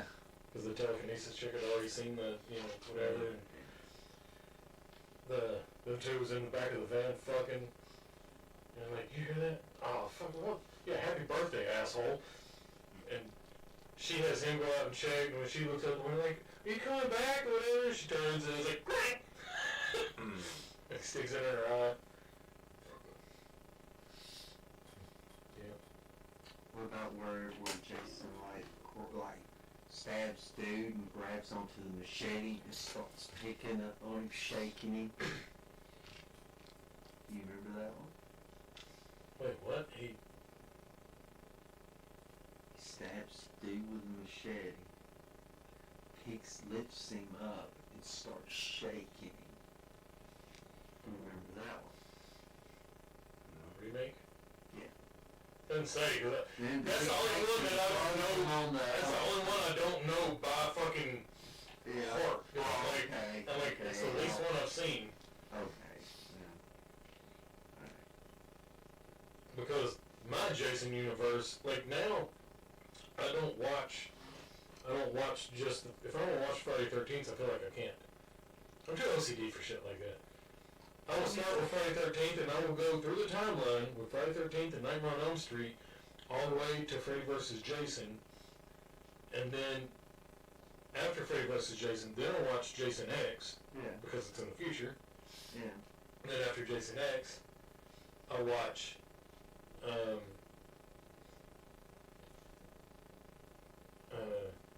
the remake, because now he's on Earth 2.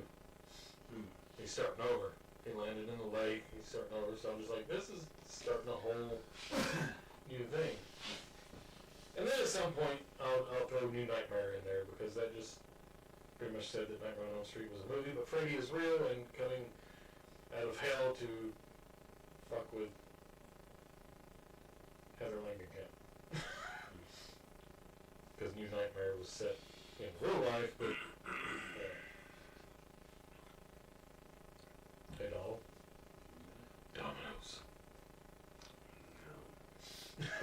Ready for my ribeye steak. Salad and potato. Somebody to go. I've been up since 5 o'clock this morning. I'm just like getting drowsy. Yeah. I can tell. I'm like, alright. Ribeye steak sounds real nice. But here's the thing, though. How much, Dominoes. other than if they come up with this universe thing, it'd be more of like, do you think it ever turn like, kind of like, well, The Walking Zombie, or like Walking Dead, right? It start off like, just like a regular people trying to survive and all. But it creeps into more of a story with the people that's amongst each other than it would be with the zombie part. They just kind of come here and there, but they got like a big story with all of them. I just wonder if that's kind of like with the Jason universe thing. I just wonder if they kind of do that. Is it like a show or is it Well, Crystal Lake's going to be a series. a series? Yes, okay. So probably a season a year. Yeah. The way, Netflix does. Oh, Peacock, I don't know if it'll come out all at once for like binging, or if it's going to be weekly or what. I don't know. I don't even know. I mean, I just know that it's Emma Voorhees with her young son Jason They gotta at stretch Grand Crystal that out. Lake, and You know they're gonna stretch that out. Like with it, probably with Well, Jason see, being a child, here's the thing. all of it. I mean, with Peacock, they better not stretch it out much. They better have a game plan. They better have an end strategy. Because Peacock notoriously cancels shows before you've had like let me get a final season or a thought in. Saved by the Bell was canceled after 2 seasons. What was it? There's been a few that were canceled, like just off the bat. Like I don't know when they get. I mean, there's TV shows through all of history that gets canceled without like a final season and can't. so how would you do it though? And I mean, how many seasons? Would you put 13 seasons, and would you start it off? I mean, would you start it off with like the would you like the home life of Jason, like from the first season? I thought like maybe the abuse of the father, or the way or it could be any type of story. But I'm talking about with that part. I would, if I'm showrunner and I would start with season 1. First of all, I'd make sure that I had like 2 or 3 seasons guaranteed. Yeah. That way I would know about my timeline, where to get things done. Yeah. So I would go season 1, just 2 or 3 episodes, a piece of, from like Jason being born, and like, kind of build up, just a couple episodes a piece. Sort of like flashbacks, but instead of flashbacks within an episode, just do full episodes. Like each episode leads up, jump time with each episode. Yeah. Kind of like I think Andor is doing right now for with Star Wars. It's like taking place over a few different years to build up to the Rogue One movie. So that's what I'd do with Crystal Lake. I'd start at the beginning, like Jason being born or whatever, maybe the opening and creation of Camp Crystal Lake, and then you see a little bit of Jason's childhood. Then you go to I think him at the camp, and then the drowning. The drowning's gonna be, you gotta end the season on that one. I feel like one season you end at the drowning. Yeah. That's the cliffhanger. Right. So for season 2, you start there. You do a to be continued. You start there. Then you go home. Sorry, guys. Yeah. Right. Good night, bro. Good idea. Well, I'm gonna say, but I'm sleeping. Sleepy eyes. Him sleepwalking. Yeah. He's yawning a while ago trying to pass that shit around. Yeah. Should have had it last year. Dominoes? Dominoes. No, thank How's that you. gonna- Be careful on your way home. Yeah, Walk safely. I gotta drive pretty far. You've got like 37 steps Yeah. to your back door, so Alright. Alright, man. You have a good one, man. nighty night, sleep tight. See you guys later. Alright, see Don't ya. let the kitty cats bite. Yeah, I think for season 2 you start after the drowning, and then you see just kind of Pamela Voorhees start to her downfall. Maybe we get because you remember years ago we talked about it when we did the Life's a Beach episode of after George Romero passed. Yeah. And we talked about a new Friday the 13th where it was going to be a prequel and you were going to meet Jason's dad and all that. Because that was what they had planned. And it never happened. Which I'm fine with, because I didn't want to see that. I didn't want to see his home life. But I feel like here's your opportunity with Crystal Lake. You can go back and show that. Don't make it short. Keep it short. I didn't want a whole movie of it. Right. Keep it a couple episodes. Time moves on. That's what I do. So you can see, like, what was Jason's father abusive? We don't know Jason's father's name.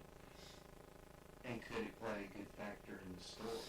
Because Yeah. I understand we wouldn't care, but if we were watching, we'd be like, they played that very well. I think they gave his father a name for that movie that they were talking about, but I don't remember what it was.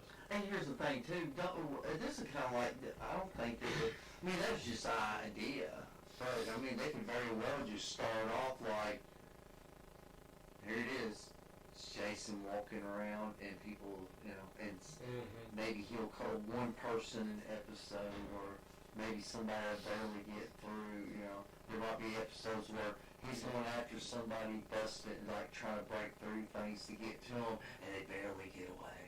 Yeah. And all that shit, I'm sure there'd be a lot of that too, but because really, here's the thing, if they do that, and then they go into him drowning and then her doing the killing, doing some killings, is it the same killings? Move to that chair. Okay. That it?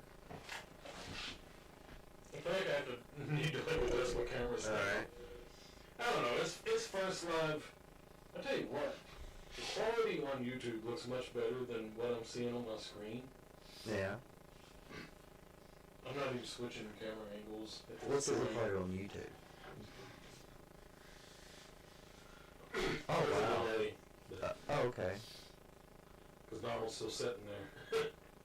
Alright. I got a kind of an idea of where I'm at then. Yeah. If it's... That's what I was saying, because you were like here, Yeah. which now I'm not going to be looking that way, but, I don't care. It's like, here, look, I'm going to switch. You know something? It's like... This is our first time going live. I don't know what I'm doing. I'm not even like switching camera angles. We're just talking, shooting the shit. I'll figure it out eventually. We'll try to do live stuff every so often. Not often, but maybe every couple months or so.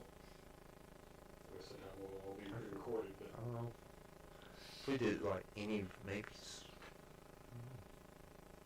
wrong angle. Hang on. There we go. We're back. Yeah, I can't see anything, so I can see more over here, but It's a learning curve. We're just talking bullshit. but I don't know. I mean, I hear about it, or I've heard about it, but I had no clue. I ain't even seen any type of, like, I can That's the remember only thing here. Let me look. of how. Like, they can go right straight in for the hockey mask and just start, like I said, you know. And I don't know if that'd be a good idea. You see, you can't even go with the hockey mask in that series because you don't get it until part 3. Okay, So so think about this. With all the ideas and all the things even Kane Hodder did, right, with Jason Exon throughout, coming up with ideas. Like, what more can, it's like with all these, really, like, what more can you do with Jason? He's killed every way, you know.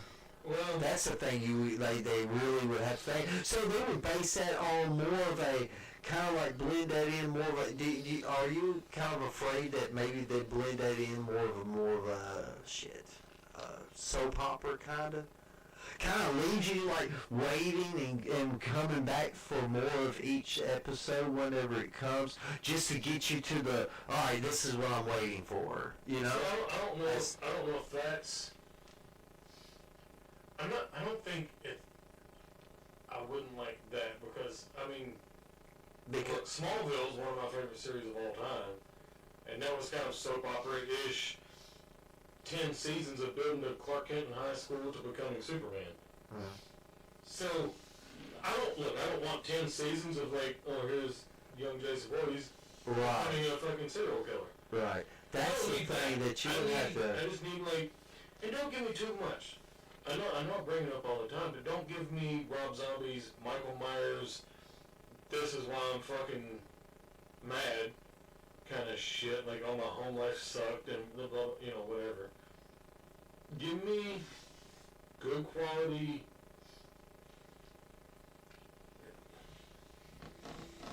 It's got to be, I don't know. Maybe fucking go Rosemary's Baby with it. Tell me that they're fucking Satanists and they're doing fucking, you know what? Fucking Jason is Rosemary's Baby. Pamela Voorhees was Rosemary. Because the fucking Satanists possess the fucking child with the demon, and that's Jason Voorhees. That's when the demon comes out and goes to... I just figured out the whole fucking series. Oh wow! There you go. Like the Jason Goes to Hell thing, where Yeah. it was the demon Just jumping. tie it all the way back to fucking Rosemary's Baby. Here's the thing about that shit though. Like, alright, if he was jumping body to body, why in the other ones he wasn't jumping body to body? Yeah, right. See, that's whenever you start talking all that. It's like, you know, And granted, he had never been blown all to pieces to where... But then, how do you get to fucking... Where was the demon right there? How do you get to fucking... The heart starts beating while the fucking Morgan's holding it, and then he's just like, well, that sounds delicious, and then takes a bite of it. Where was the... Because everybody else after that, he had to mouth kiss him to fucking pass the demon on. You had that really nice homoerotic thing where the mortician was going to pass it on to the cop. yeah. And he'd be like, why was the cop butt naked strapped to a table and he was shaving him to do it? That was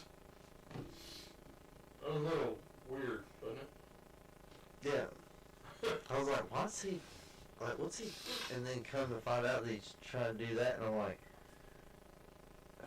I think it stands with like homoerotic movies. You've heard the stories about like Nightmare on Elm Street Part 2 being the gay Nightmare on Elm Street. You know, the kid's like in his room dancing and singing like most girls are at the beginning of 80s movies. And then... would that be the part of being 80s kids or 80s teenagers, though? Well, Or that there was type of a teenager. lot of homosexual innuendo in Nightmare on Elm Street Part 2. I mean, they talk about it in the Yeah. documentary. Like, the Yeah, but spanking they in the shower and everything. I don't know. I mean, I never saw it. It never Right. first crossed my mind until Right. like I saw the documentary. I was like, oh my god, they're right. I never like put that together. I was just like, right. yeah, it's not as good as the first movie. It never dawned on me. I just thought what like you talking about shower scene where he like ties him up and like whips Yeah, him the and coach, all yeah, the he gets coach making and the does all ass. that. Yeah. That's just another. Noble towel. Wouldn't that be just another scene that he gets what he deserves? You know, because he was a hard ass and all that stuff. We could have seen our gym coach getting that too, but our gym coach's nickname was Freddy. Remember he had them long fingers? No, I don't remember. You remember what was our high school gym coach's name? I can't even think, but like he had the red hair, kind of he was always real red anyways, like tanned, You know something? I've just too much weed. and he had long fingers, and everybody called him Freddy Krueger. He threw a kid down the steps once. Now maybe we shouldn't say the guy's name. I don't know. I mean, I can't don't. think of his name. We just talked about it the other day, me and somebody. Me and Richard, I think, was talking about it. I can't have his name now, but, it was kind of pretty cool. Remember the playground at Simpson Elementary? When we go back there, the big wooden thing at the back. They had the fence line with the Yeah. woods Yeah. there. Yeah. Remember what we called that? We called it Freddy's Dungeon, or the boiler room. Oh. Remember me and you used to lure girls back there, like, you want to go to Freddy's Dungeon? And everybody else come back here, and then, maybe we were just trying to score, I don't know. We were in like second, third grade. That sounds like Beavis and Butthead. But, Yeah. Hey, baby. You want to see Freddy's Dungeon? Yeah. Come with Ryan. We actually did find a condom back there one time, I remember that. Cause it was right at that fence line. And I'm a kid, and I'm like, what's this? Wait a minute. And then we just ran off and pretend we were the Rockers. Or Hogan and Warrior.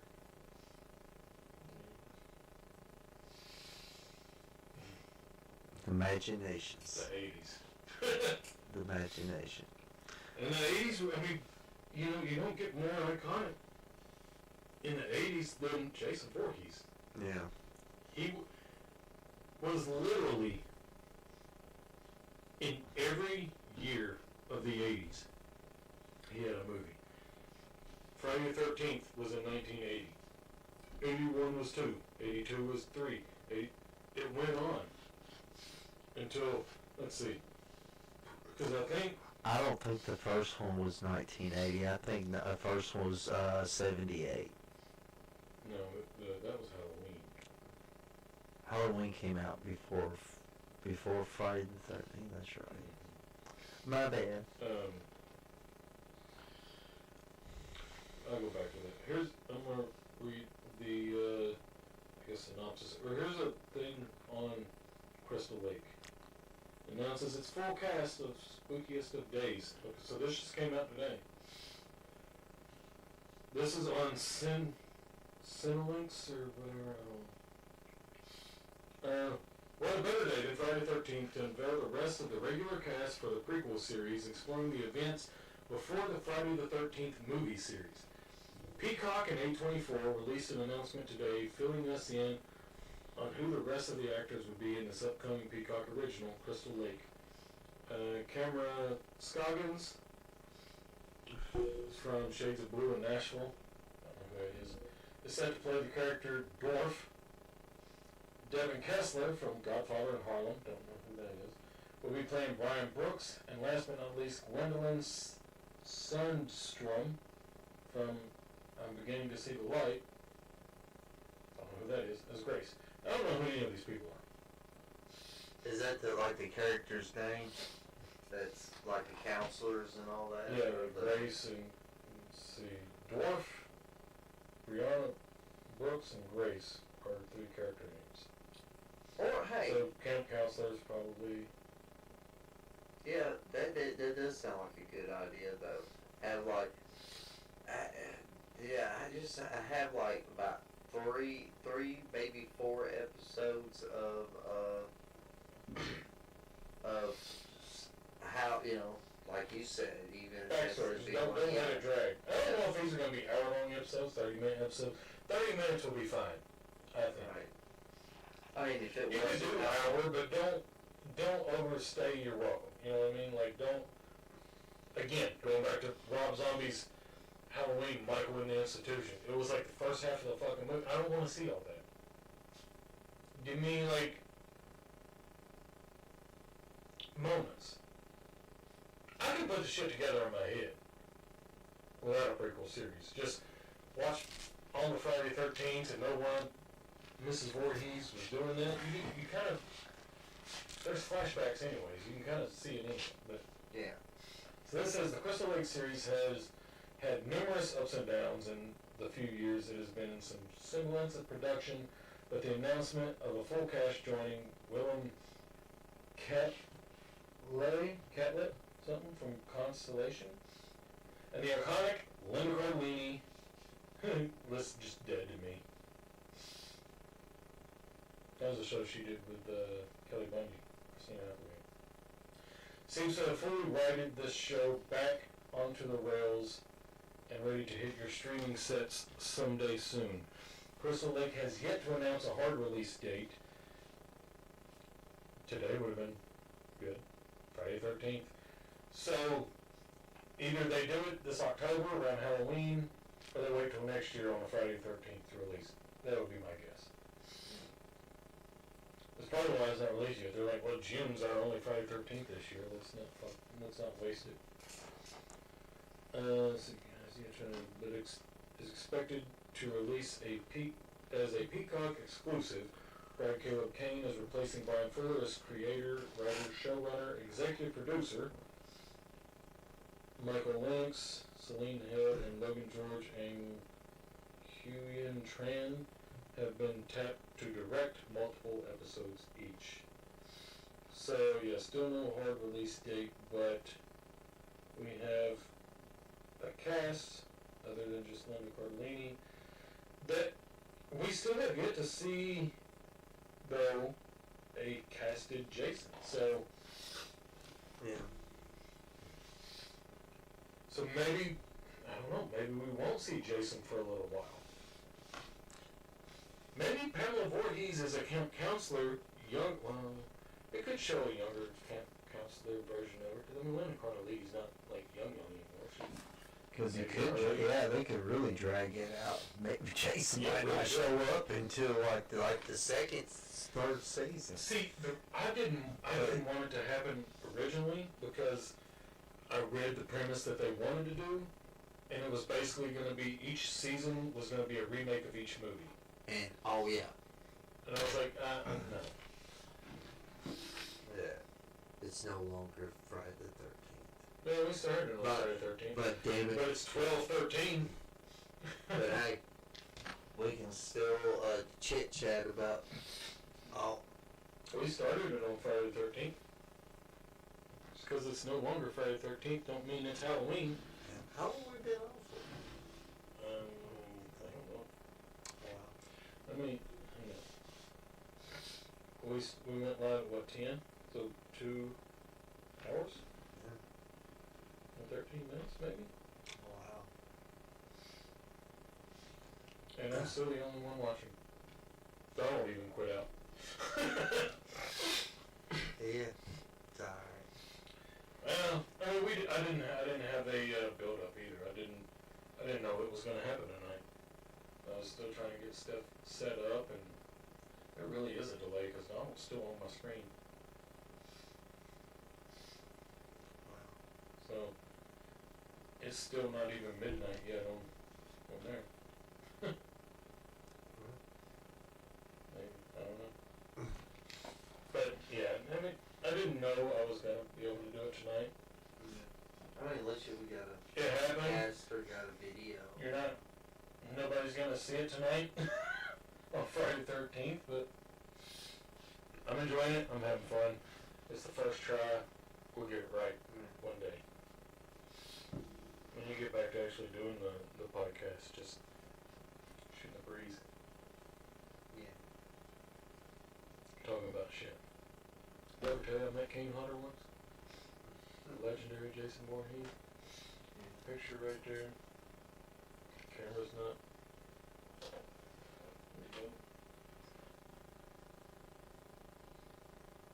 Maybe Kane Hunter. And a Freddy sweater. I'm sure he really enjoyed that. He did though. He scared me. Cause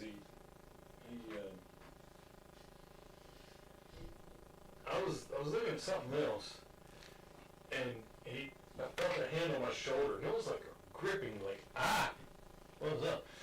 I turned, and it's Kane Harder standing there, and I was like, oh my god. First instinct, I was like, you're the same height as me. You're supposed to be Jason Voorhees. I'm the same height as Jason Voorhees. Well, I guess that's movie magic because they make He always looks so big and brooding. I mean, he is kind of intimidating in real life and brooding. He's big. Yeah. Like, I mean, he's almost like if you ran into Lou Ferrigno, well, he might not be Lou Ferrigno big if you were like a Incredible Hulk fan from the 70s or 80s, but he was still intimidating. He had his Hatchet Man machete. Yeah. He was wearing it. Yeah. And, yeah, like, he put his hand on my shoulder, I was like, what's up? Oh my god. I thought it was Donald at first, and I was like, why is he holding me so hard? And then I see him, he's looking at he looks at my leg and points at it, he's like, really? Pinhead? Really? You got Pinhead tattooed on your leg? And I'm like, how do you not see Jason right above it?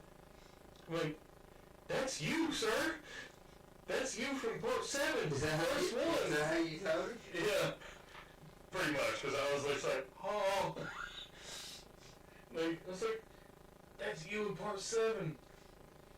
And, like, because that's my favorite Jason look ever, with the fucking bones showing, the spine, and the chain around your neck and shit. I was like, he could have told you to he could have intimidated you so. I'm wearing a Freddy sweater. Yeah. So, what was you, he wants to say? You see that bathroom, I want you to go into that bathroom and don't come out until I tell you. You probably turn around and walk into the bathroom. You do but if I get, like, Wayne Worth, I was like, I'm not worthy. Yeah, he, like... No, I give him, like... He's a really sweet dude, though. Dude, I watched the documentary, dude. I teared up, started crying, dude. I was like, oh my god, dude. Like, he's a trooper for going through what he went through, you know. Really good documentary. Oh, what was it, if any of you out there that's Friday the 13th fans or Kane Hodder fans have never seen his documentary, what was the documentary called? You can find it online. Fantastic documentary about Kane Hodder, everything he went through and all that. Just a fantastic stuntman and the best Jason Voorhees and longest running Jason Voorhees ever. That's just a PSA. If I could throw up right now that little now you know. Oh my god. That would be sweet. Yeah. I don't have it. There That you would go. be fun. There's future episodes I have to do that. But yeah, great documentary about Kane Hodder. It will, if you're a fan, it's a tearjerker. Seriously. Just like, I feel like, just like being a wrestling fan, that Andre the Giant documentary, that one, a lot of wrestling documentaries hit me too. Fucking Clerks 3. Fucking, when you're a fan of something and you connect with something deeply, like on a deep level, like, you know, things get to you. But, yeah, that Kane Hodder documentary was talked about it on that, like, not being cast as Jason for Freddy vs. Jason, and that's what he always wanted. Kane Hodder was Jason's hand at the end of Freddy vs. Jason, pulling the mask to hell. Right. So, So technically, I think he's played Leatherface. He's played Freddy's glove, basically. Yeah. And of course, Jason. He's played, is Victor Crowley? yeah. Hatchet? Hatchet, yeah. He's so many movies. He's played in other movies that were good. He played like in a prison movie. Fuck, I can't think of the name of that. Yeah. Something, it's got a number on it. I remember they played Twisted song at the very end of the movie. I was like, how I did they want play to Twisted? say he had talked one time on something, and I think he said he had been most every serial killer except for like Michael. Or maybe did he? I know he didn't play Michael, but I think he might have been a stunt in on, or was that Leatherface? Leatherface, yeah. One of them he was a stunt guy for, but wasn't the actual Yeah. character. Right. I mean, he was always Jason. The rest were like he was doing stunt in costume or something. So he played, and then Freddy's glove.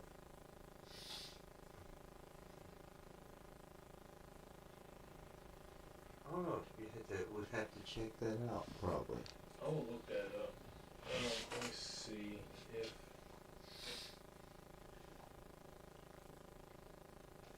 Why don't you just type in his movies, how many movies, or what, all of his movies, then you can check.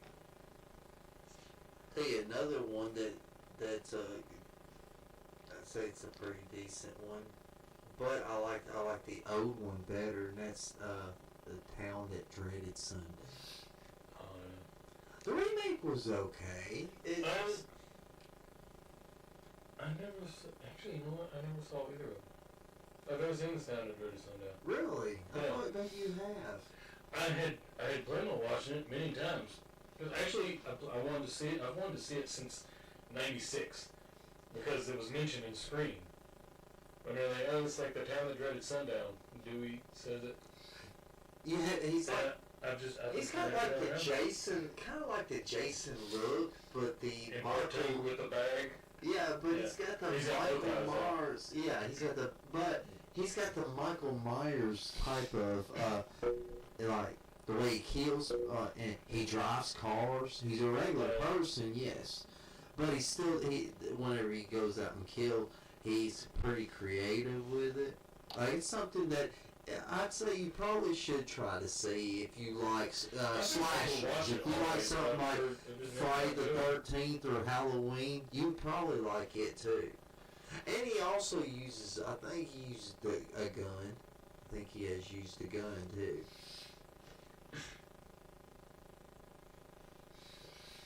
And let's see, Kane Hodder has played 4 major horror slasher villains. Jason Voorhees in the Friday the 13th series and Victor Crowley in the Hatchet series. He also played Leatherface in a stunt role for Texas Chainsaw Massacre 3 and Freddy Krueger's gloved hand in Jason Goes to Hell. So Michael's the one he didn't do. Yeah, I mean, he also didn't do Chucky or Candyman or Pinhead. Pinhead. Of course, he said, really, Pinhead? They told me right there, you probably never Could you imagine Kane Hodder doing Pinhead? I mean, Doug Bradley's always my Pinhead. You know, like Kane Hodder's always my Jason. Doug Bradley's my Pinhead, but I mean, I would not be opposed to a fucking brooding Kane Hodder Pinhead. Be better than the last 3 or 4. I was gonna bring that up earlier. Was there a female Pinhead? I was gonna bring that up earlier while Donald was here. Yeah. And ask about, because we were talking about the remakes, and I was gonna ask y'all what you felt about the Hellraiser remake a few years ago with the female Hellraiser. Never thought about it. Well, since you asked. Did you watch it? No, I don't. It's actually Dude, I never really good. got into. I really never really got into Hellraiser. Really? It's hard to follow. It's hard to follow.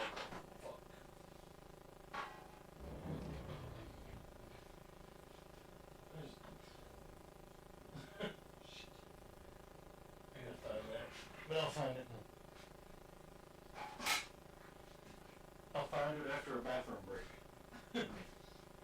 to the camera, man. Talk to the camera. Yeah. Uh-huh. Entertain the people. I don't know what to say. It'd be different if you had like people watching. Probably.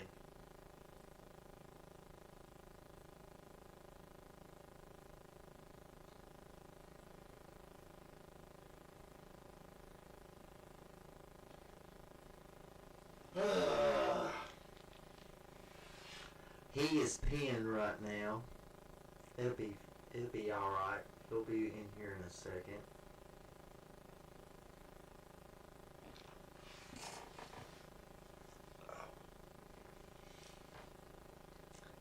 He's peeing. Alright. But yeah, I really don't know. I really, seriously, don't care. I really don't really care about watching the.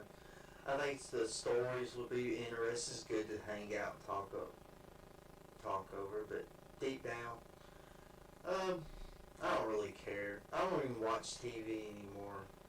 That's I don't know. But for me, it's been a pretty decent Friday the 13th.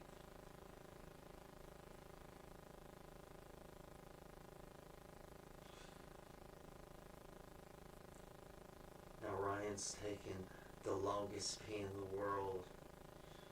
Just forgot to clock it.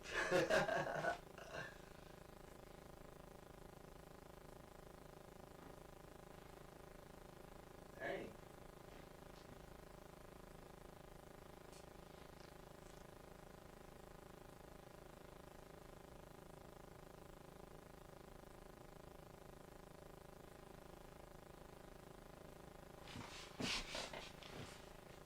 Are you alright?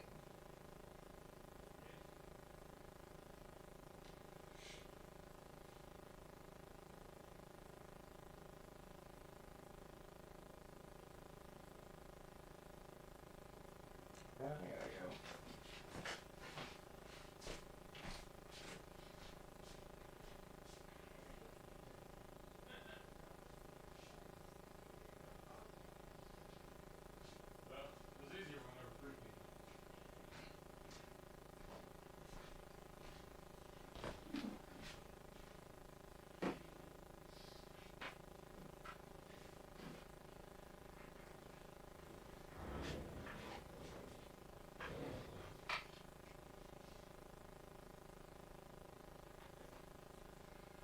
Sorry about that. When you're running production by yourself and you have to go to the bathroom, you have to go to the bathroom. It's awkward.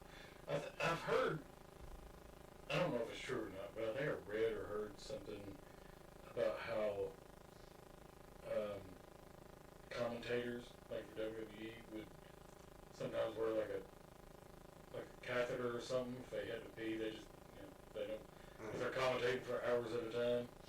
I don't know if it's true or not. That's what I read. Maybe we need that when we do these. But, last brownies.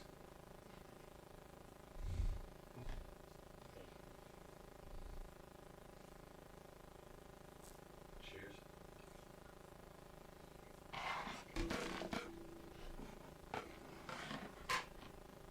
You want your phones? No, there's phones in there. Good phones at all. You ain't gonna catch no crackhead.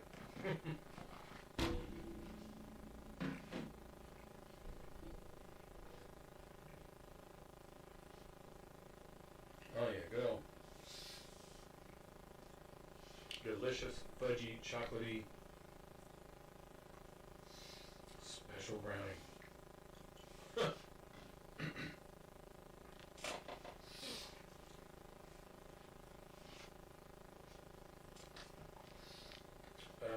No, I was telling, I would say the viewers, but see, that's different too.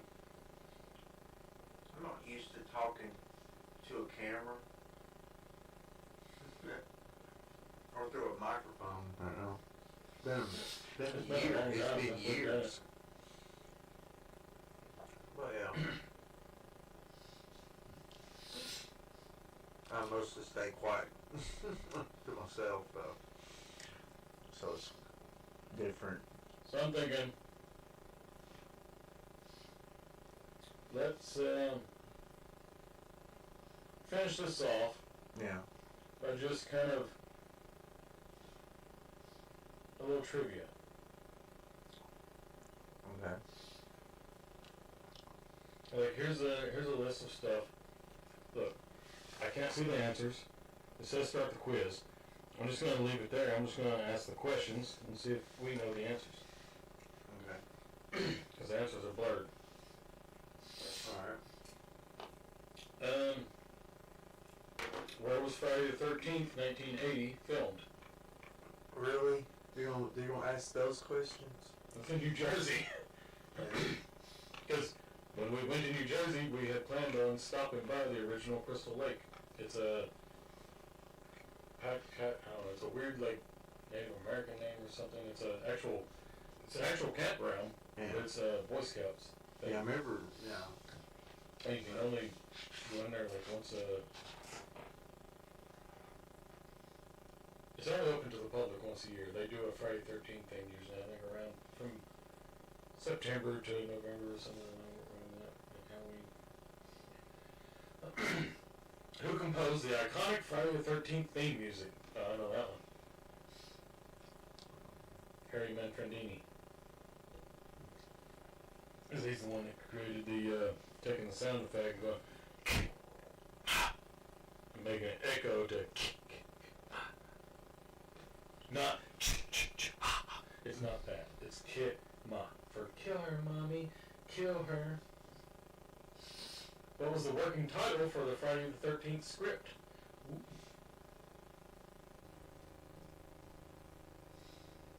That one I might not know. I don't know the working title for the Friday the 13th script. What's that supposed to mean? The working titles, when they're making a movie and they don't want kind of like publicity or like going around like, oh, they're making Star Wars. It'll be called something else. Who gives a shit? Like, they'll use a fake name to throw people off, so nobody's going to set, taking pictures or leaking stuff.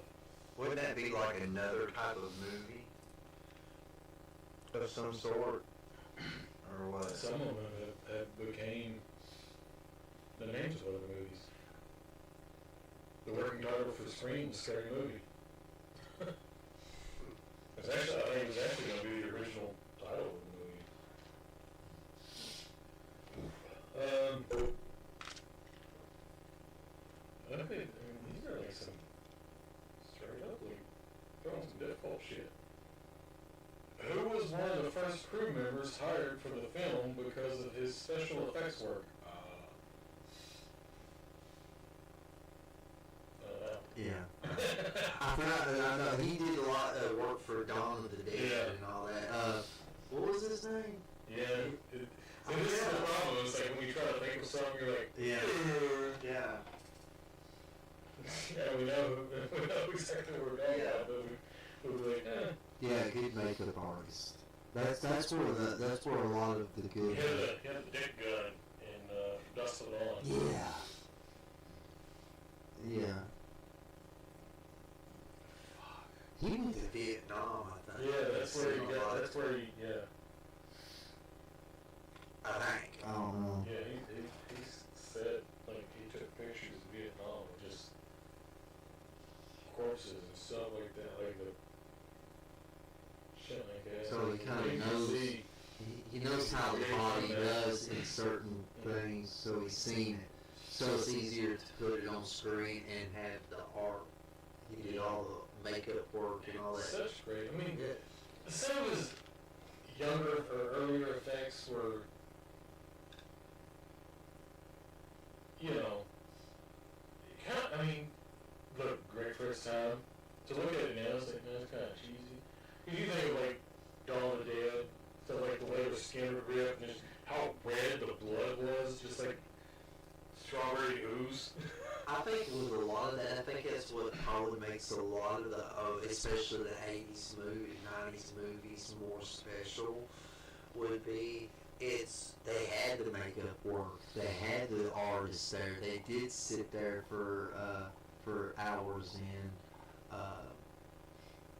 and all that. Now a lot of it's a lot of computer and TGI and all that stuff, so it's different type of cameras and all that, so it makes it look a lot different. So it makes almost like a whole new thing, I guess you can say, when it comes to that. Why do we not think the same? And by the way, for the most part, I like, kind of like information, chit-chatting about it, but really with the series and with the movies we've done already, see, as like I told the viewers before, so it's like, really don't care. Don't care. I don't even watch the shit no more. It's kind of like my past. It's like so fun, and I think about it, it's imprinted in my brain. Every kill, every scene is imprinted in my brain from childhood. I can watch it in my head. Yeah. I'm still sat and watching every one of them over and over. Back and forth. I can't do that. I ain't got nothing to do today. Watch them all. No, I couldn't do that. I got stuff to do. I can't sit and watch There's stuff to do, but sometimes I don't want to do shit. Yeah. And one of those last Sunday, I was like, I need to do some laundry, I need to do this. more of a sucker. I'm going to set the fuck down and watch TV. I'm more sucker for, I'm no longer a sucker for video games. That was my deal. Video games. Why can I not think of his name? Are you serious?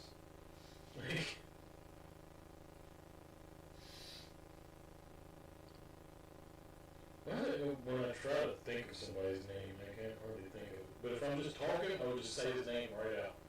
Yeah.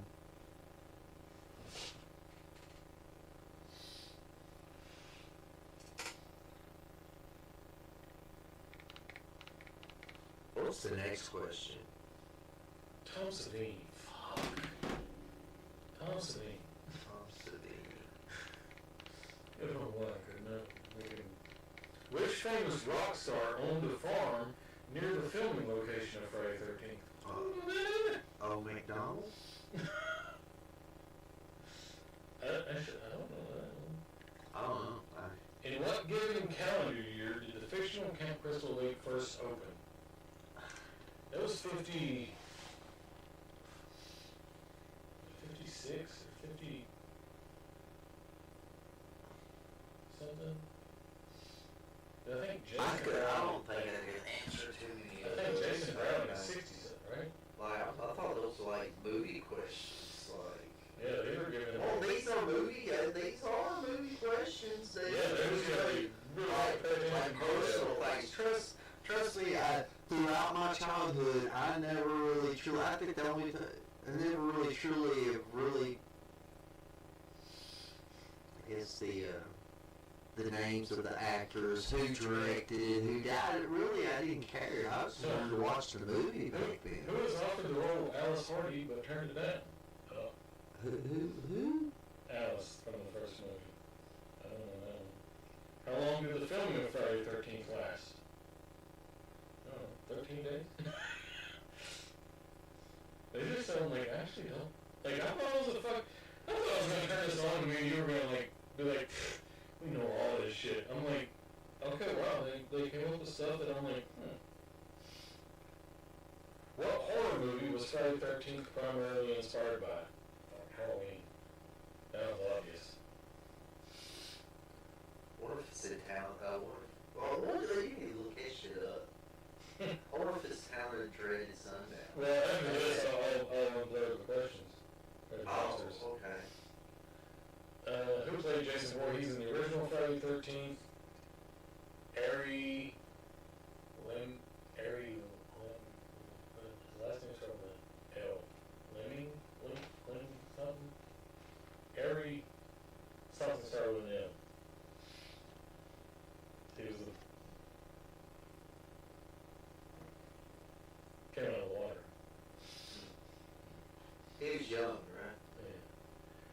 the name of the truck stop general store seen in the film?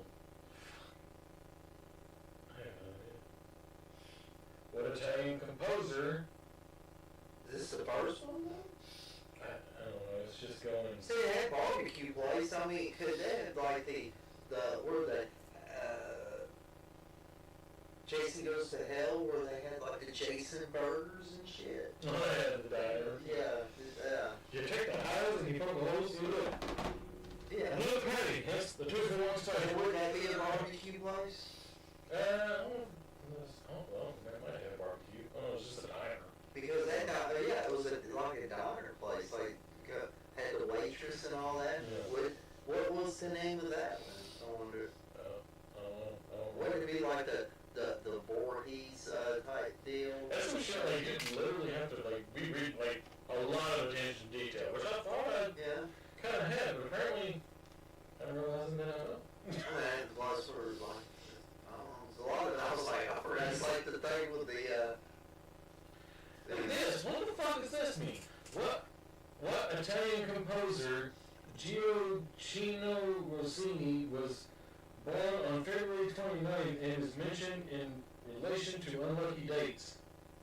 What the fuck does that even? I can't even read the sentence properly. I don't know. Okay, here. This we could go a lot of places with this probably. Which scary movies featuring masked killers became popular after Friday the 13th? Everything? After Friday the 13th? I mean, like Halloween kind of set me with there was Texas Chainsaw first in 74, but Halloween in 78 kind of started. We could go all the way back to the 60s with Psycho, but masked killers? Would you consider Norman Bates masked in Psycho? He didn't wear a mask, but he wore a wig and a dress. Scream would be one, wouldn't it? Scream from 96 that you get. What else did he wasn't masked? Candyman didn't wear a mask. Pinhead didn't wear a mask. My Bloody Valentine. Oh fuck. Something about masks, like.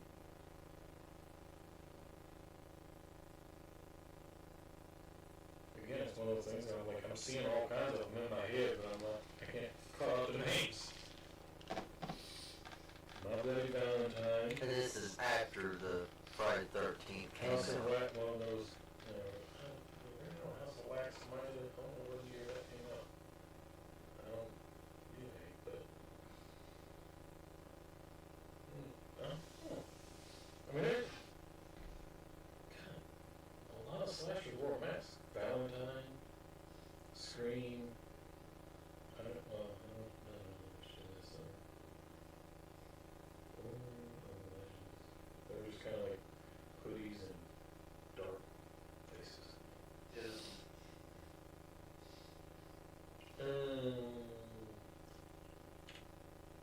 How much did the first Friday the 13th movie gross at the domestic box office? It was like 56,000. I saw it earlier. It was somewhere around there. That might have been worldwide. I don't remember. Who directed the original Friday the 13th? Sean Cunningham. What was the budget of Friday the 13th? 1980. Man, they get personal with these I questions. saw that earlier too, but I didn't. Give a shit of how much it grows. I just want to give a shit It of wasn't how it much. was made. I know it wasn't much. Don't you hate that? Really? Don't you hate that? Like people out there more worried about how much it, I mean, of course the person that made the movie and making the money, I get that. But there's still, like I don't give a shit how much it grows. I don't give a shit of how much, or how much they put into it. Is the movie good? When I go watch it, is the movie good? I like a lot of some of that stuff. 'Cause I like to just the knowledge of. It's kind of like me with cooking. Me and cooking and me and movies and stuff. It's like you're always learning things. Yeah. I know the budget was under $1 million. It was like a few $100,000.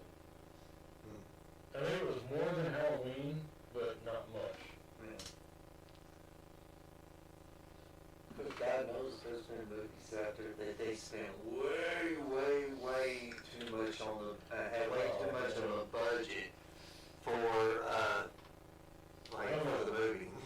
I don't know why. Now I wish I had one. The first draw of this hemp mango madness cigarette tasted like a fucking Tony's pizza. And I don't want one. Like right now?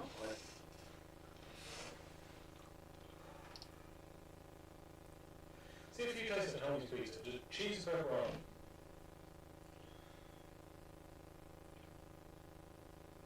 Old school crispy cut pepperoni.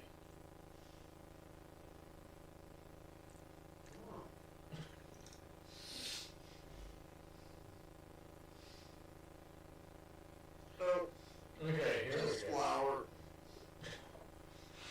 Taste it. Here we go. This is where it's, well, at least for now, it's starting to get interesting. How does Jason Voorhees return in Jason X? He doesn't. He's just already hooked out. Right. That's what I was saying. Unless I mean, not unless they count after the you blew the hardware. fuck up with the fucking robot chick, and then he comes back with a nanotech. Yeah, and shit. or whenever they unthaw his ass. Yeah, I mean, he was brought back 3 times. Right. Or twice. Brought back twice. You didn't see him brought back at the beginning. He was brought back. At the beginning, they just It had after the cryostasis. Then he was brought back by the ants. and they started off the movie with they already had him. Mm-hmm. The last 2 are Jason Goes to Hell didn't show his comeback either. He just showed up Yeah, and it was immediately destroyed. yeah. So That's how you can I mean, show a different direction too, because they're wanting to put that. already shows how he ended and how he goes back. Right. Jason goes, once it became Jason and New Line Cinema took over, Jason Goes to Hell, you didn't see him come back. He was just there. His head was all bubbly and shit. Started having long hairs. Yeah. Then Jason X was, he was just there. Freddy versus Jason, Freddy brought him back.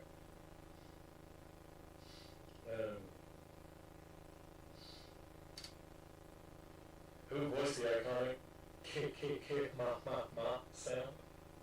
Where he said, Jack, are you doing for the game? What was Jason Voorhees' last name in the film? Who? What now? What was Jason Voorhees' last name in the film? Are they talking about the actor's last name, or they're talking about the Voorhees, right? You just said, you should have said what was Jason's last name? Who played the first murder victim in the Friday the 13th film? Pamela Voorhees, someone, or? But The first victim. Oh, the victim. First victim was, First victim. it was a flash, it was all the way back to 50 something? Or, yeah, it was early, they were up in the attic or whatever. The things, we were for a real honest name. Yeah. Then it set up the current date, which was 1980. But I think 1979 in the movie. Because I think it's when it was shot. It was released in 80. I don't know who played it, but I know the part. There was a total number of guests killed by Jason Voorhees in Friday the 13th Part 2. What? What was the total number of guests killed by Jason Voorhees in Friday the 13th Part 2? Ooh. Guest. Part 2. Yes, I mean, it was fucking all of them except for the last 2. All of them except for, I don't know how many people there were in Part 2. The only true survivors was,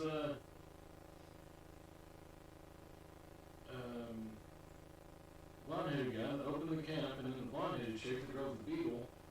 Yeah, what about that dude on the bicycle, that old dude? Where you got it? Huh? I think he got killed in part 2. Right.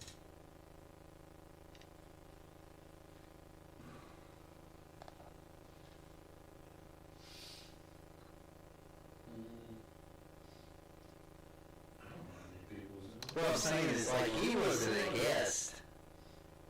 Yeah, true. Yeah, I don't know where they're going with that. Really. Right. Counselors, camper. I don't think you ever saw campers.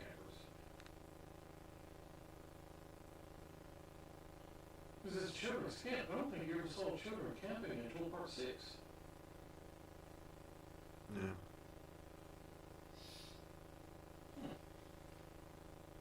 Interested in seeing my answer or not. How did Betsy Palmer describe the script of Friday the 13th when she first read it? I know she said it was like a piece of garbage or something.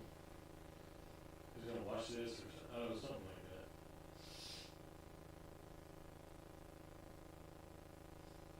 Who played Mrs. Pamela Voorhees in Friday the 13th? Betsy Palmer. Oh, wait. I literally just sat and thought about that when the last question was, how did Betsy Palmer describe the script? Moron. What significant event happens to Alice at the end of the original film? What? Jason pulls her under the fucking water. Yeah. If it actually happened, I don't know, because then she wakes up, she's like, the boy in the lake. We didn't find any boy. Then he's still there. Had that, like, an echo type of... Yeah. Yeah, like went to the lake. And I noticed in them old movies, too, like Friday the 13th and, some slasher movies, stuff like that, that they would have,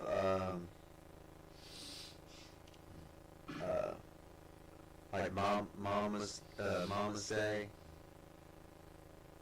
that they had like or even the Texas Chainsaw Massacre, where after a death scene or something, it goes like orange looking, like a kind of a smudgy type of like deal, and go to the next scene to somebody driving or to some type of shit. It kind of like, yeah, the transition would be like, and you Yeah. turn a color, and it kind of like, Yeah. Yeah. I think Rob Zombie's used that before. So I guess there's more than, that wasn't the last question, there's other quizzes here, but I'm gonna, Yeah. the thing that says show all answers. Alright. Where was Friday the 13th, 1980 film? Camp Nobisco, New Jersey. I Okay. can't remember the fucking. Right. Who composed the iconic Friday the 13th music? Harry Manfredini. What was the working title for the Friday the 13th? Long Night at Camp Blood. Ah, fuck. I forgot about the Long Night part. I should have thought about the Camp Blood. But I remember that now. I read it. But it was one of the first three movie prison specialists, Tom Savini, which famous rock star on the farm near the filming location of Friday the 13th, Lou Reed. Ooh.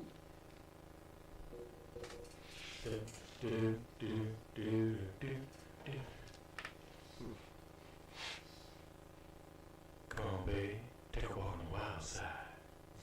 I said, hey, honey, take a walk on the wild side. And the cover goes do do do do do do do do do do do do do.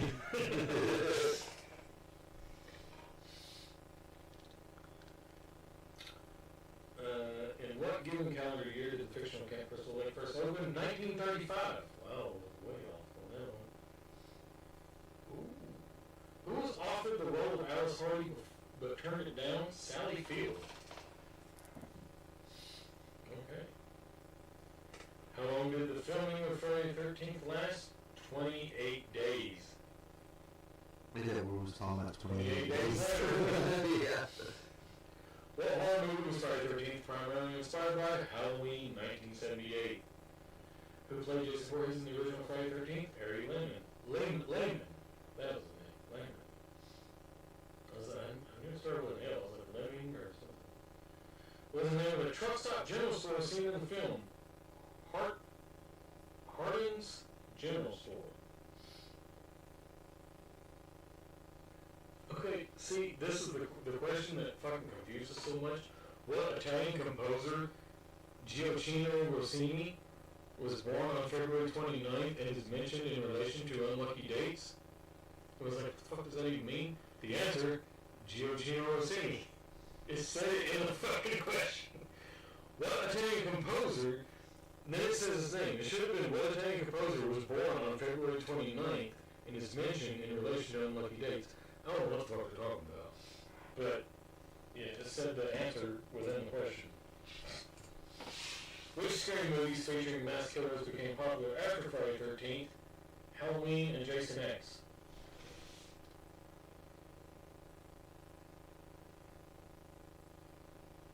I'm sorry.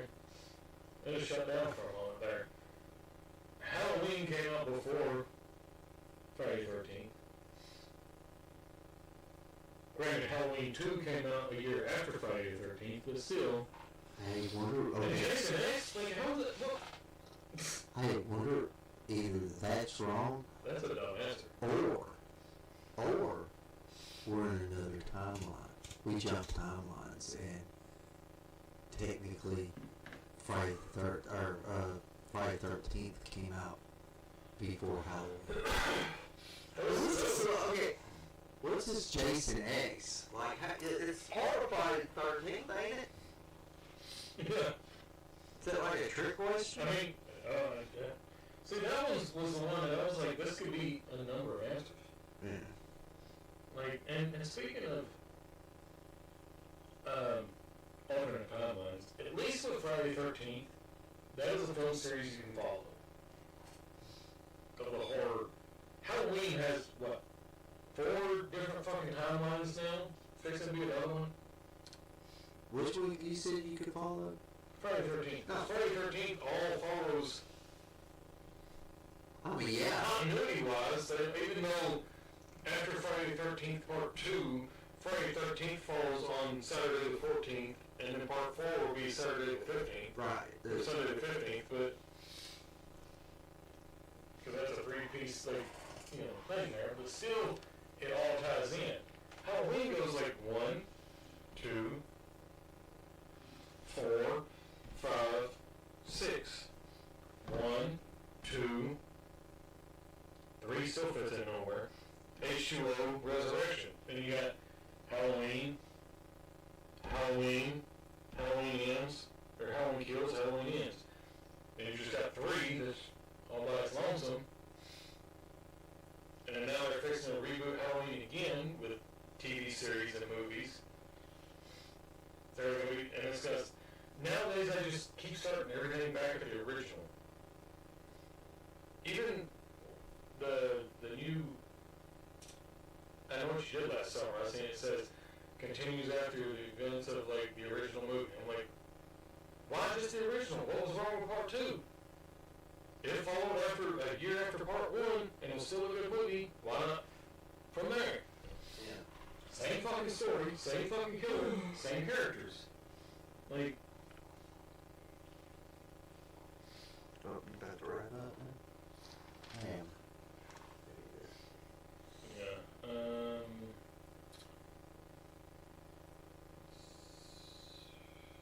movie grossed at the box office, 39,754,601.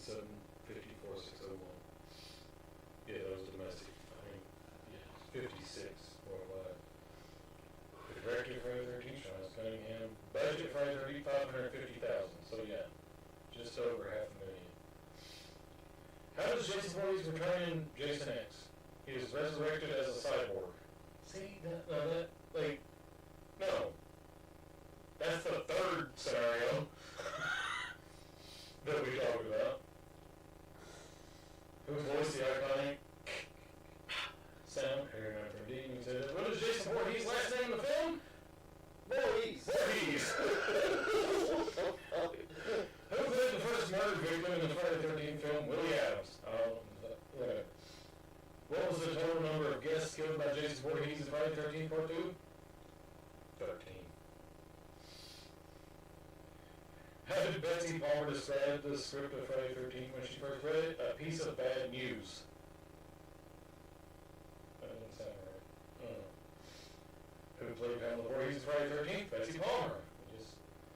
What significant event happens to Alice at the end of the original film? She decapitates Mrs. Pamela Voorhees. Okay, well.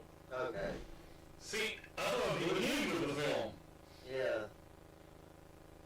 So I guess a significant event was she beheaded a fucking person, and then she was beheaded herself in the opening of Friday the 13th Part 2. How many camp counselors were in the flashback scene of Friday the 13th? 13. So that was production and filming. Oh, fuck. That was... I just now noticed there were titles to those quizzes. Production and filming, casting characters is another quiz, behind the scenes is a quiz, plots and storylines, that's where we should have went. That's the last one. There's not many questions. Let's talk about it. Who was the first person to die in the original Friday the 13th? Is that male counselor in the flashback from 50-something? What weapon does Alice use to kill Miss Pamela Voorhees? Machete. Machete. What bad luck trope is reinforced by Friday the 13th? A what? What bad luck trope is reinforced by Friday the 13th? I would have to go with the what he said in Scream. Don't ever have sex, don't ever drink or do drugs. Oh no, wait, don't drink, don't do drugs, never say, I'll be right back. Because you won't be back. In Friday the 13th, Part 3, where does Jason get his iconic hockey mask?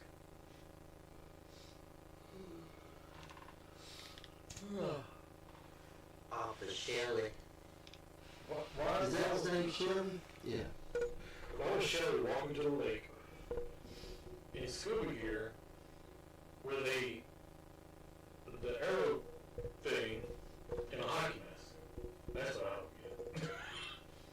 Just probably an excuse. He was a weird fellow to begin with. Yeah, well, he was one of those that's like took that art, like the makeup art and stuff, through his character very serious. Yeah. And yeah, I could see like he played a good character real well. He played character because of kind of like he didn't know he was shy, kind of shy, but he would like scare people. And he'd get like that's his way of kind of communication, pulling pranks and stuff like that. You ever notice when he tricks what's her name in the cabinet, like the little wardrobe thing, he falls back, shit in his head. Yeah. And then his buddy comes in, he's like tickles him, he laughs, he gets up. He's like, why do you have to do this? He said, he's like, sorry, I didn't mean to. And the dude, you know, with the hot chick, he's like, well, he's like, you never mean to.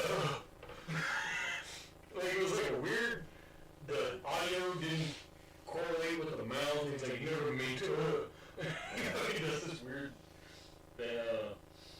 And what happened to Jason Voorhees as a boy? He drowned. He drowned in Camp Crystal Lake. Who does Freddy Krueger resurrect to help instill fear in Springwood? Huh? What? Who does Freddy Krueger resurrect to help instill fear in Springwood?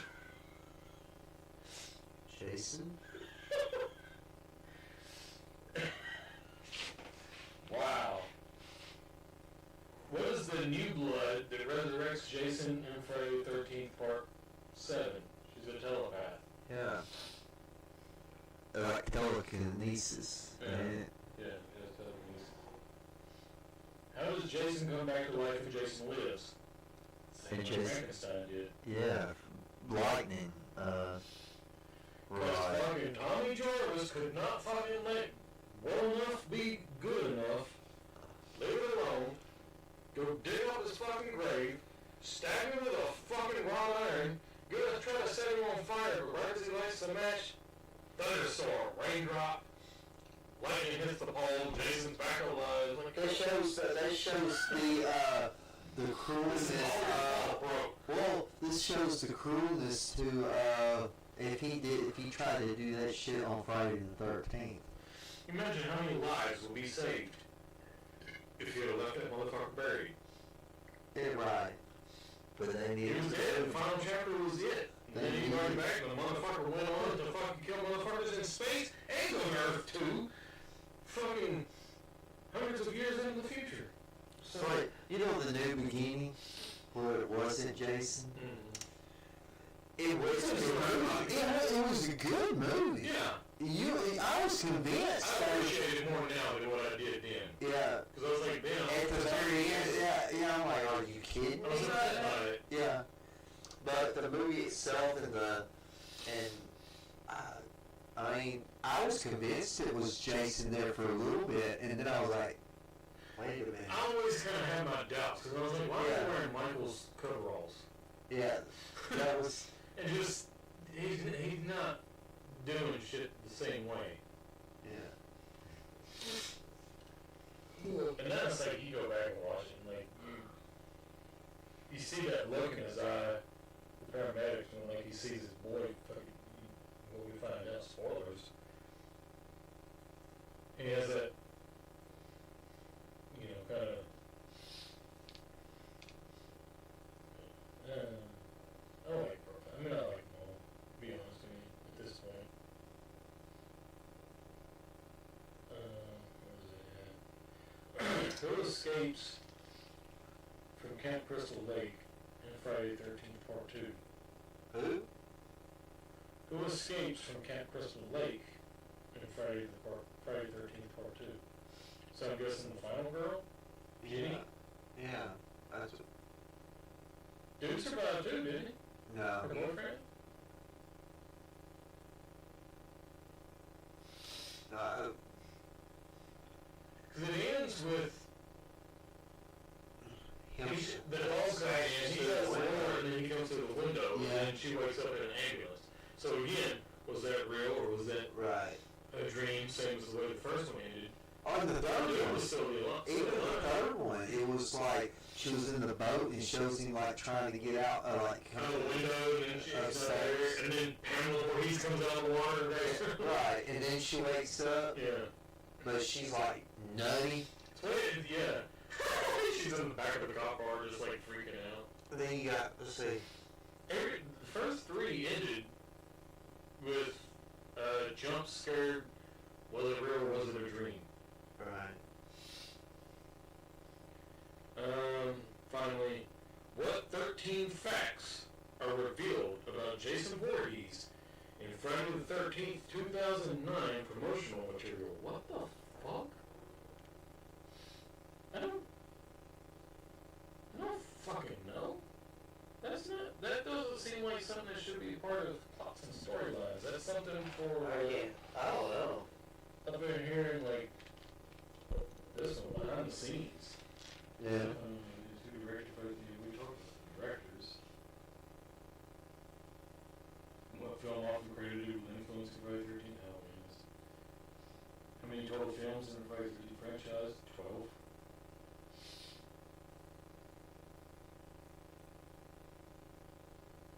Yeah, a lot of these are, let's see who wrote the script for the original Friday the 13th. That was,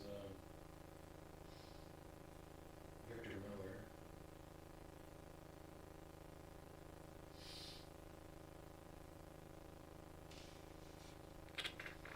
Yeah. Well, yeah. Anyway, so it wasn't the best quiz thing. Yeah. Regardless, look, we've talked about Friday. We could talk about Friday the 13th for hours and hours, and I'm pretty sure we've been talking about Friday the 13th for hours. Let's see how long we are running.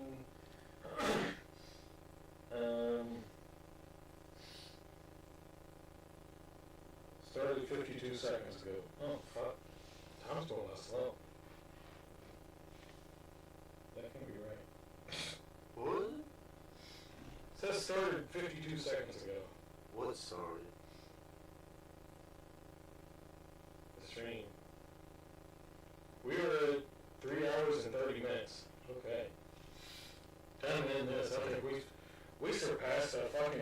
Kevin Smith and Mark Bernard and Fat Man Beyond. Like on the lives on YouTube, Donald's still here. Yeah. There's some serious lag to that. I don't know. Oh, this last half, I'll probably be seeing me nod off and stuff a little bit. So, Randy, say goodbye to the folks. Goodbye to the Still no one's folks. watching, but people might watch it eventually.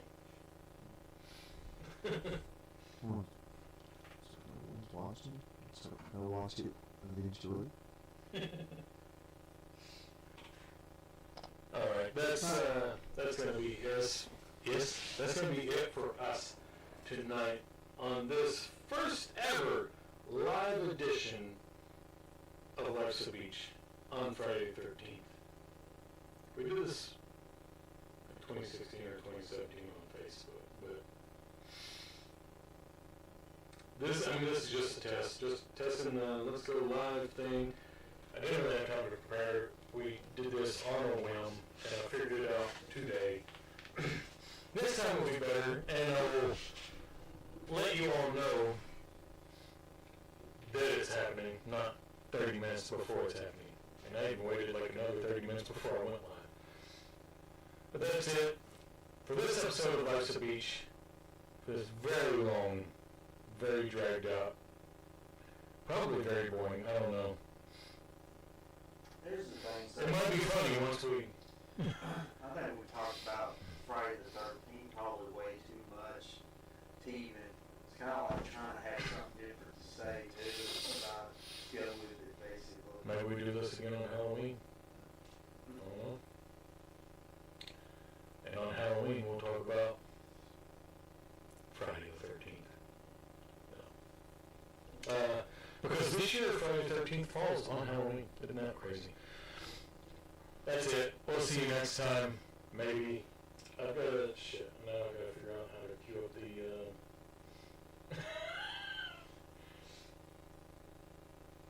shit. I wasn't prepared for the ending. Hang on. I'll get there.